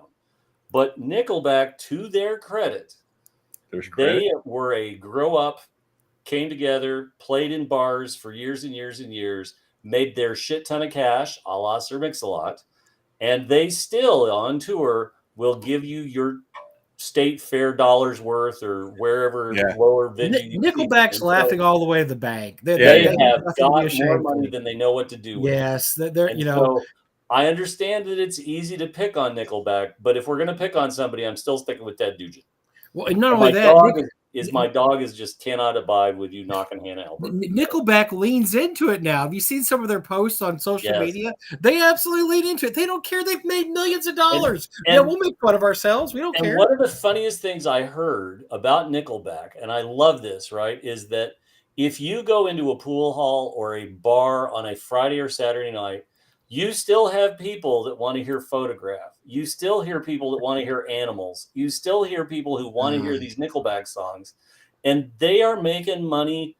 They're making bank from those people who go up to the fancy jukeboxes and pull down songs off the internet and play them because they want to hear them. And I can't remember the royalty figure, but the interview I heard, he was like, you would not believe the steady weekly income we get in residuals from people pulling down through smart jukeboxes. And I'm like, God bless you, right? Every Monday, those guys in Nickelback walk to the mailbox. They open the mailbox. There's a check inside. They say, hello, check. Yep. And they take it out, and it's actually probably direct deposit. Yeah. And they're just like, oh, did the direct deposit of $85,000 go through this month? Yeah, it did. Okay, boom. We're good. We're good. You can make fun of me all you want, internet. Go ahead. Laugh it up. Laugh it up. That's right. I think I'm going to buy a brand new Maserati next week. Just for laughs. Actually, the reason Nickelback's in my head was because, I did that video talking about the YouTube AI changing things. And one of the people who realized this first was Bieto. He has that YouTube show about music. Is like 5 million subscribers. Rick Bieto, I think is his name. Beato. Anyway, he did a video because he's been in the music industry for 40 years or something like that as a producer or recorder. I mean, he's great. He's amazing authority and a lot of knowledge. And he was talking about the downfall of rock music. And he talked about a few things that was kind of fascinating when Nickelback came up in this conversation, because he says, I think Rick Beato, he says basically in the Telecommunications Act in 96 let a lot of basically two companies own every single radio station across the country. And so what you had then was more power for corporations to push whatever the hell they wanted to push. And at the time, Nickelback was raging good. And at the same time, you had like an exodus essentially of record companies, executives who understood good music versus bad music. So you had an influx of people without a fucking clue, with a lot of MBAs with no knowledge of the record industry or music or anything about that. And so between that, a combination of, two companies owning all the radio stations and manager producers and all this other stuff, and then people who were newly minted executives saying Nickelback is big, find me the new Nickelback. And that just destroyed the entire rock scene because nobody fucking Nickelback, What I'm hearing you say, Joe, is, hey, I've listened to all this music, so I know how to write a hit song now. Yeah. That's essentially what they were. I read all the OSR books. I know how to write a great RPG now. Yeah. I mean, this is kind of what you're up against here. The downfall with the consolidation and the power and all the hands. I mean, we had the great Diaspora right back in the 3rd edition days when 4th edition came out, and the OSR in part sprung from that. What is going to be the next Diaspora that comes from the 2024 fallout? Is it going to be a slow death in 2024? Is it going to linger on like a fucking lich or a zombie? Is it, you know what I mean? Is our independent RPGs going to grow? Like, is Shadow Dark going to grab more of an audience? Things like that. Are more people going to have a chance to pop up? What do you think? What's the predictive future? I think this is great. That's what's great about the OSR right now, is that it's everything, and it's everything we want it to be. Right? We can project whatever we want to the OSR, but I think that's great because that's why we spend a lot of time. Now, like I said, Jim and Eric and I are so tired of, just kicking the shit out of WotC every week that it's just like, we're going to talk about something that we enjoy, which is the OSR and the success of the OSR and the creators of the OSR, all these things that we like. And WotC can go, they could go burn a rug. I don't care what they do, and it doesn't really matter anymore. Yeah. And look, people will say, well, without WotC, D&D isn't going to be as popular. So what? Who cares? I mean, look, rising tide thing, right? That's why people care. I mean, I understand that, but I don't really care. I mean, I'm 62 years old. If I'm lucky, I got another 20 years of playing D&D, then it's somebody else's problem. They figure out what to do after that because, as far as I'm concerned, I want to play a good game that harkens back to the game I used to like when I was a kid. I don't care what WotC does. And I think a lot of people, and I know your videos were very passionate, Joe, but I know a lot of it was tongue in cheek too. You just like you said, you like to stir the shit. Well, the Milton one, the Milton one was definitely stirring the shit. But there's a lot of people out there that really get all upset that people would want to play. I can't believe people are playing 5e and not still playing 1e. Well, why? Look, are you playing 1e, or do you have people to play with? Are you having a great time? Don't worry about what the people over here are doing. Don't worry about the crochet book and the the wood burning sets and the lunch boxes, or and the critical roles. I mean, some people I know that get so bent out of shape with critical role that they just absolutely fly into, oh my God, I can't believe this Matt Mercer guy. I'm like, did he kick your dog? I mean, what did he do? Well, he's doing this thing and it's not really D&D and they're not really rolling dice. It's all fake or whatever. I'm like, then why are you watching it or paying any attention to it at all? I mean, it's jealousy. It's jealousy. Everybody we've all been playing D&D for 40, 50 years, and this fucker comes on the scene, and how long everybody's been playing, I don't know, but all of a sudden he's the expert of all things D&D, like the Milton thing. That's how I got a problem with Milton. Uh-huh. He's the expert on all things D&D, and he's making trillions of dollars at it. We're all fucking jealous. Let's all be honest. We wouldn't mind that fucking money, that fame, and the glory just for doing this shit that we've been doing for 40 years, 50 years, right? As far as I know, look, Matt Mercer, from what I know, I'm having briefly met him, but he's not a miserable human being. I mean, if he was a miserable human being, I'd really make me mad, but he's not. And so good for them. Good to do whatever, do what you do, be guests at cons for the rest of your life. I mean, I mean, the worst they could the worst they could do is kill D&D. Well, they're not doing that. They're not killing D&D. No. I mean, believe me, WotC's done far more damage to their own product than Critical Role would ever do to their product. If nothing else, you know, I know people that have watched the Critical Role cartoon, and they've talked like, hey, is that I don't play D&D. Is that kind of what D&D is like? I'm like, yeah, but, and I have to explain to the whole thing. But I said, but essentially, you kind of, that's kind of what D&D. That's why. Oh, well, no wonder you like D&D so much, man. That's pretty cool. You know, it's like, is it like a story? I said, yeah, but it's like a story that creates it. You don't create the story beforehand. The story writes itself as you're adventuring. If you want to play by true old school rules, you know, it's the story creating. The story gets created along the way. The DM doesn't say, "Well, here's you guys are going to see." That's a controversy coming, Mike. That you pegged that because they're going to run West Marches style campaign, and according to a lot of reports, it's not at all West Marches as to the definition of what a West Marches campaign is. Right, and I saw that, and I was very skeptical because. So for those that don't know what a West Marches campaign is, West Marches campaign means that it's basically a hex crawl sandbox where whoever shows up that day, your characters, you get to go out. There's no one set party. You just do whatever the hell you want to do. Do you want a nation build? Do you want to investigate the ruins over the hill? Do you want to go get hired to guard a caravan? Whatever you want to do, you do. But there were certain rules having to do with the West March campaign, one of which was that every session had to end with you back in the city, because that way, when the next session began, if you had a totally different group of players, they get to go on a totally different adventure. You got to keep track of time. And remember, like if you didn't end back in the city, then your character is in the hinterlands doing whatever. The DM, as per Gary, keeps track of the days, and so on the 5th day of the 8th month, if your guy is there and you're keeping track of days within the campaign, you can't play over here with the new group because you're still out there, buddy. You know, so that's the whole West Marches.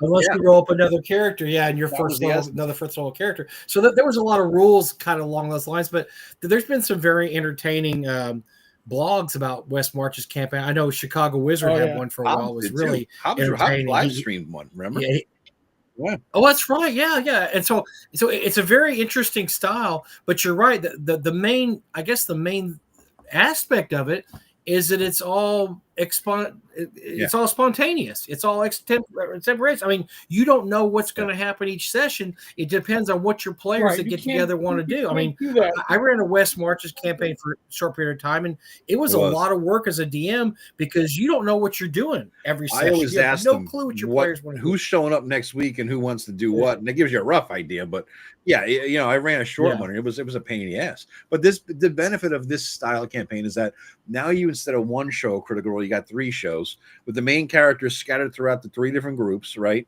So you got 3 different shows going. Mercer's not designing the campaigns anymore, so you got people to do that for him because he's that level now, right? He's a creative director. He lets people, you know, do his thing.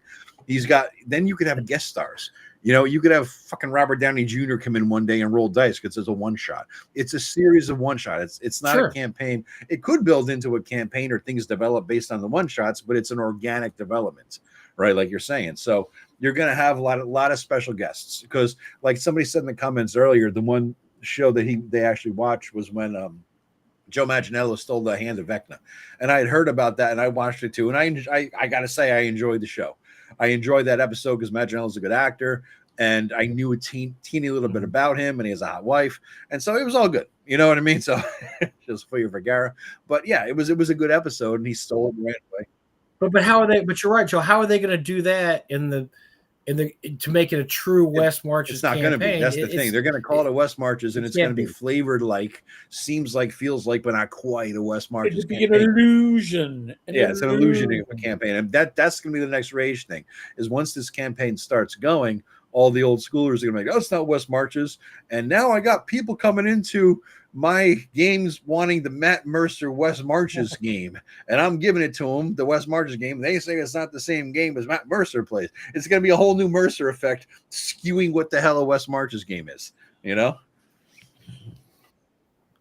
No, yep. Yeah, because you can't replicate that style the way that Critical Role replicates their style. You can't do it the same way. So that I mean, you know, I don't know. I guess to give them props for wanting to try it. That's something right? different. Yeah, exactly, Eric. It's the stick.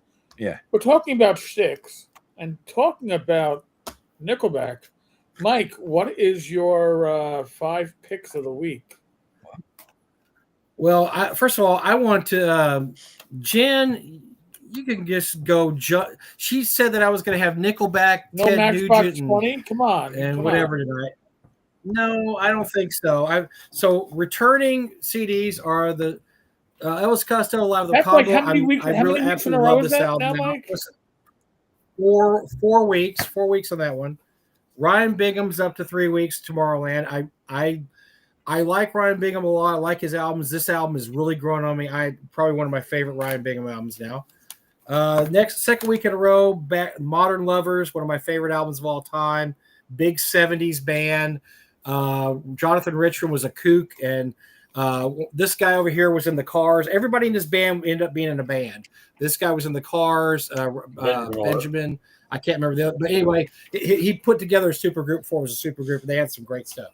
2 new albums, not new though, but new. I'm a big Social Distortion fan. I like pretty much all their albums. This one's, I think, from the 90s, somewhere between Heaven and Hell. They're just a great hard rocking punk, post-punk band. I really like Social Distortion a lot. And this is a classic. I pull this out every few years because I really love it. Rolling Stones' Exile on Main Street. Probably one of, if you look at music lovers list, it's probably one of the best 25, considered one of the best 25 albums of all time. It's just got hit after hit after hit. Tumbling Dice, Rocks Off, Lovin' Cup, Sweet Black Angel. Oh gosh, all down the line. I mean, just hit after hit after hit. So I found this and I put it in, but I remembered I have the deluxe version. Deluxe version has a whole extra CD of outtakes, and at least 2 or 3 of the outtakes are as good as anything on this album, which is pretty amazing. And so I have that. I have that on my dark days of doing Apple Music. I have a recording of it, but I don't have a hard copy. And we've been talking about how if you don't own a hard copy, you don't own the album lately. So I went ahead and ordered one off eBay tonight as we were talking, because I said I need to get that because I'm tired of having to say, oh, if something ever happens to this, I don't have this album anymore. I love having hard copies. You only do CDs, Mike? This is new to me. I didn't know this was the top 5 CDs in the night. Yeah, I worked at a music store for about 5 or 6 years, and I loaded up on CDs. We got 40% off music. I've got thousands of literally thousands of CDs. So we did the 5. I have a CD player that I hooked up that hadn't been hooked up for 20 years. It's got a 5 CD changer. And so every show we do 5 CDs.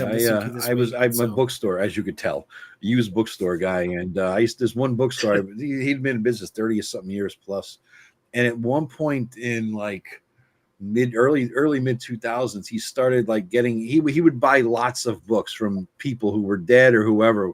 And they were like, hey, you want these records too? He's like, all right, I'll take the records. And he started selling records. This is before the millennials got into it. The vinyl.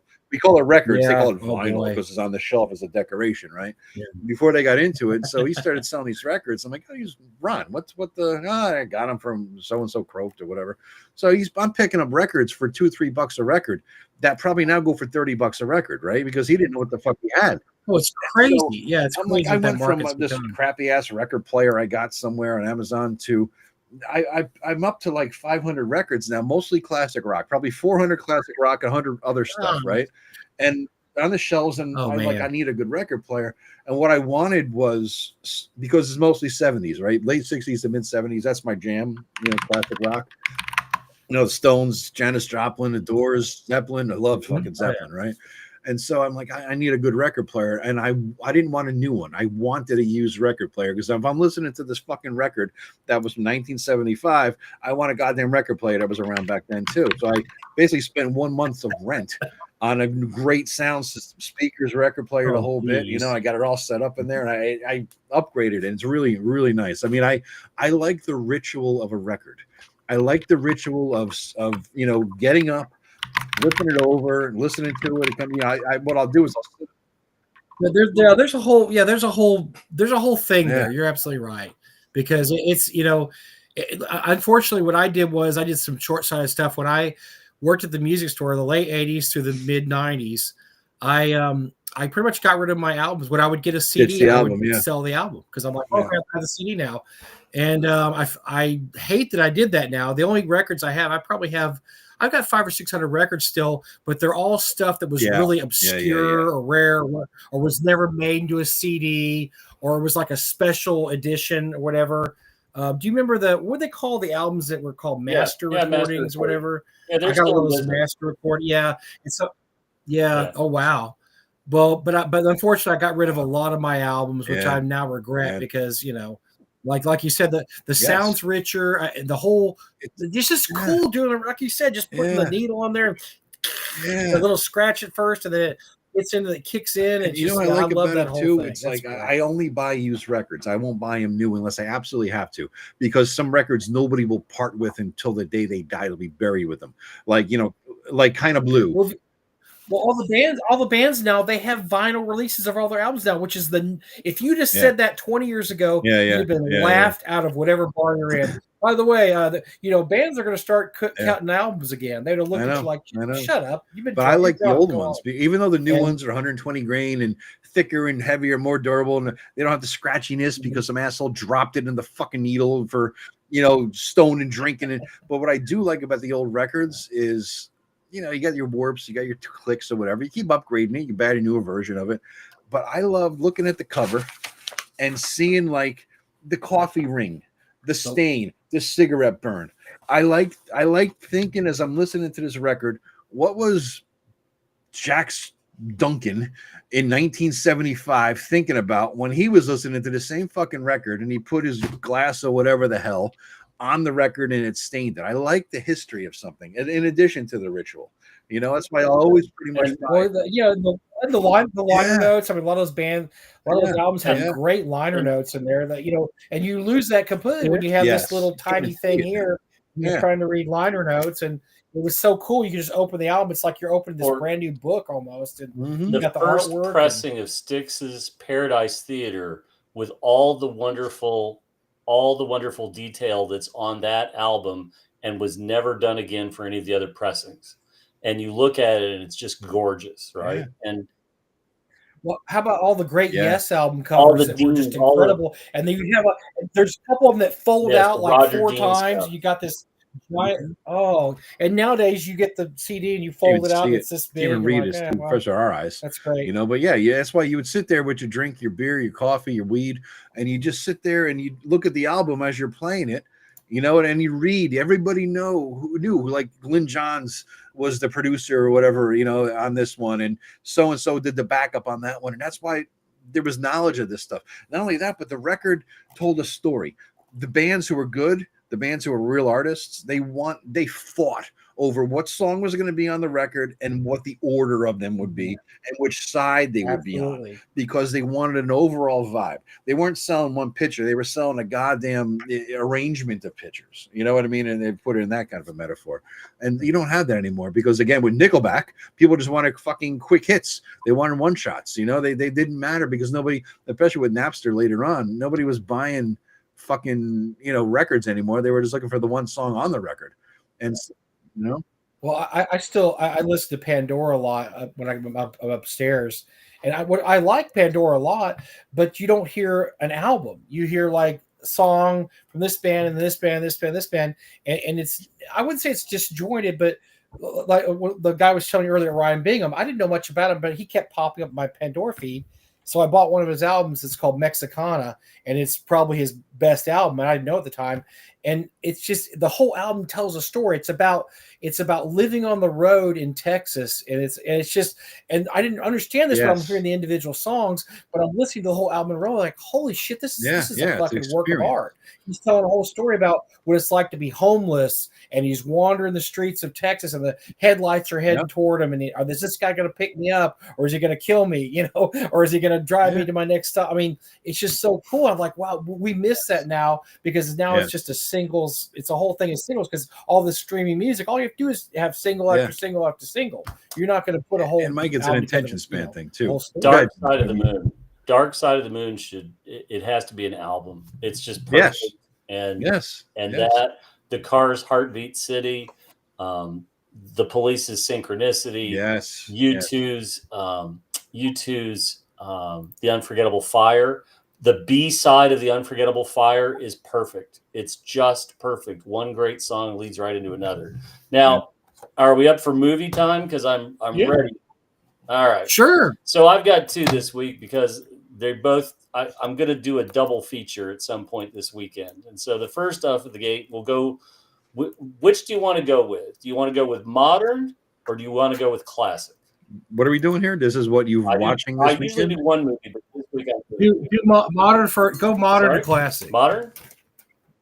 Go modern, then go classic. You can't love modern film without absolutely loving everything that Michael Mann has ever done. If you see a Michael Mann movie, and there's like Michael Mann movies always have these hallmarks of nighttime shots and water using the reflective surfaces to add to the lighting and so on and so forth. And the one that I mean, it's really easy to lean straight into Heat. Yeah. But the one I really want to talk about is Collateral. Oh, okay. Collateral's that's great. That's the one with Jamie Foxx. Yes. Jamie Foxx, Tom Cruise. Tom Cruise. Jamie Foxx is the taxi driver. Oh yes. And he gets a fare. And it's he was a hitman, right? And Tom Cruise is a hitman. Yes, that was a great one. Holding Jamie Foxx hostage and making him drive to each one of the people he has to carry out a hit on. Now there is a scene in this movie, Tom Cruise jumping on the couch. Tom Cruise, put that aside. Tom Cruise truly throws himself at a role in a way that is pretty shocking. And Michael Mann demands that his actors do great gun work. I've talked before on this show about when you watch Heat and Val Kilmer's on-the-fly reloads, the U.S. Marine Corps used to show his reloads to recruits to show them how to do it right. Yeah. Oh, wow. I didn't know that. And Tom Cruise in this movie, while Tom Cruise is carrying out a hit, Jamie Foxx is handcuffed to the steering wheel of the taxi, and 2 guys walk up and they take Tom Cruise's attaché case. They point the gun at Jamie Foxx's head, and then they're walking away when Tom Cruise walks up and says, "Hey, that's my case." Now, but one of the guys already has a gun out. Yeah. And the scene that transpires is a split second of Tom Cruise executing what is a flawless draw from conceal, brush the other guy's gun aside, and he puts both of them on the ground in, I think, 1.7 seconds. Wow. And it's a scene that you're like, holy shit, this is how deadly this guy is. And it's not a special effects shot. Tom Cruise practiced and practiced and practiced. And when you see it, you just have a moment of, oh my God. And the whole movie is just you're slowly sliding down that razor blade, and it's getting deeper and deeper, and it hurts more and more, and you just don't know how this is going to end up. It's a great Michael Mann movie. And then the other one. Yeah, he's got some great stuff. But the other one, there's a really interesting discussion this week about somebody who said that fandoms are toxic. And what his point is that fandoms become bubbles and sort of incestuously just descend on themselves and so on and so forth without recognizing the source material. And one of the great things about Star Wars is that Lucas saw a hidden fortress, the Kurosawa movie, that certainly had a hand in Star Wars, in the original Star Wars movie. Yeah. But fandoms tend to forget where their roots, right? We sort of watch as a fandom sort of become so insular that the things that make fantasy great, like Tolkien and the roots of that, get sort of washed aside as it just becomes more incestuous. Yeah. And so in that vein, I want to talk about the Seven Samurai. Oh, okay. And so I'm a big fan of Criterion. Criterion puts stuff out in the add-ons and extra commentary and so on and so forth. They're amazing. Mm-hmm. This is a new 4K transfer of Seven Samurai. About every 3 or 4 years, I go through my samurai phase where I watch all these great movies over and over and over, and I sort of get back in touch with all of this. And Seven Samurai led to the Magnificent Seven. It has long roots in Western television and movies that are still there today. But if you've never seen it, you should go to your library. You should check it out. It's a classic that most libraries have. Yeah. But it's worth the effort. And I know I was going to try to just do one, but I had both of them here on the desk because I think Collateral has a lot of what Toshiro Mifune really emulates in other movies. The trilogy about Musashi, but he's in Seven Samurai. He's an amazing character in Seven Samurai, and say what you will about Tom Cruise being crazy, but Tom Cruise in Collateral is a frightening force of nature. He's a storm coming, and you just don't know what's going to happen. And in Seven Samurai, there are the cliched characters, right? We've got the drunk, we've got the fool, we've got the serious, capable person who's matched with another serious, capable person. We know how vile the bad guys are. We already know where this is going, but it's the journey and it's the character's development. And yeah, you don't have to speak Japanese. The subtitles get it across, but you should just behold it on a television and really, really, really give it the due. I don't tell people you should watch all the samurai movies. If you're a Lone Wolf and Cub fan and you liked the comic book, you absolutely have to watch the Baby Card movie. If you thought that Kill Bill Volume 1 and Volume 2 were just like the pinnacle of what's his name's work, Quentin Tarantino. Yeah, Quentin Tarantino. I would then say to you, okay, but you need to check out Lady Deathbird. And if you have HBO Max, a ton of this stuff is in the Turner Classic Movies foreign segment, including the Hanzo the Razor movies, which are just off the chart. But we're going over. I'm sorry, but give Seven Samurai its due and give it a watch. I think you'll really, really, really enjoy it. If you don't enjoy it, check it out. You're not out. Well, I'll tell you what, what's great is that if you've ever watched Magnificent Seven, obviously that's based on the Seven Samurai. I actually saw the Magnificent Seven way before I saw Seven Samurai. It's pretty cool that the characters are different because some of the characters in the Magnificent Seven were created that they don't have analogs to the Seven Samurai. Although it's based on the Seven Samurai, not all the characters have an analog, and so it's kind of cool to watch both of those because it's not like you're seeing a remake of the Seven Samurai. It's like you're seeing a totally different movie with the same kind of theme. So if you've seen Magnificent Seven and you liked it, you will enjoy the Seven Samurai also because it's the same type of movie, but not exactly the same. I didn't know this section was. I'm a big fan of Magnificent Seven. I didn't know this section of the show was coming, but I got a little bit of a recommendation. I guess it went across the bridge of movies and music. Is the only movie I've ever seen in a theater 3 times where I paid for it and didn't sneak in or some shit was the recent Bob Dylan movie about his life. Oh, really? Yeah. I love that fucking movie. A Complete Unknown, I think it was called, right? A Complete Unknown, yeah. I love that fucking movie. I've since watched it. I bought it on Amazon when it dropped, and I watched it 2 more times. And it got me psyched. And I tried to fill out the rest of my music, my records of Bob Dylan. And I had a bunch, but I got a couple more and working on. I got a list now. When I go to a record store, I don't want to ever go on eBay unless I absolutely have to, because it's more fun to find it in the wild. Yep. You know what I mean? I'd much rather find it in the wild because I'm not dying to have it. But if I get it, it's great. And here's a list, and I'll find that's a win. Whereas you buy it on eBay, it just doesn't feel the same, right? But in conjunction with that, as I'm filling out my Dylan record collection here and listening to it, once this movie dropped, the fucking Instagram algorithm dropped on me that the Outlaw Music Festival is hitting Hartford. And so about 3 months ago, I picked up tickets. I'm going to see Willie Nelson, Bob Dylan, and Sheryl Crow on September 6th in Hartford. Nice. Oh, wow. So I figured I'd get to see, was Nelson like 90 and Dylan's in his 80s, right? So Sheryl Crow's probably in her 50s, right? I mean, Jesus Christ. But yeah, I'm going to see that in Hartford. So I went out and bought a because I mean, fucking Willie Nelson and Bob Dylan are all just be a weed extraordinaire there. So I went out and I have like a case, like a sophisticated looking, open it up kind of a joint case. But I bought a like little cylinders, like it looks like a pen essentially. You'll silver.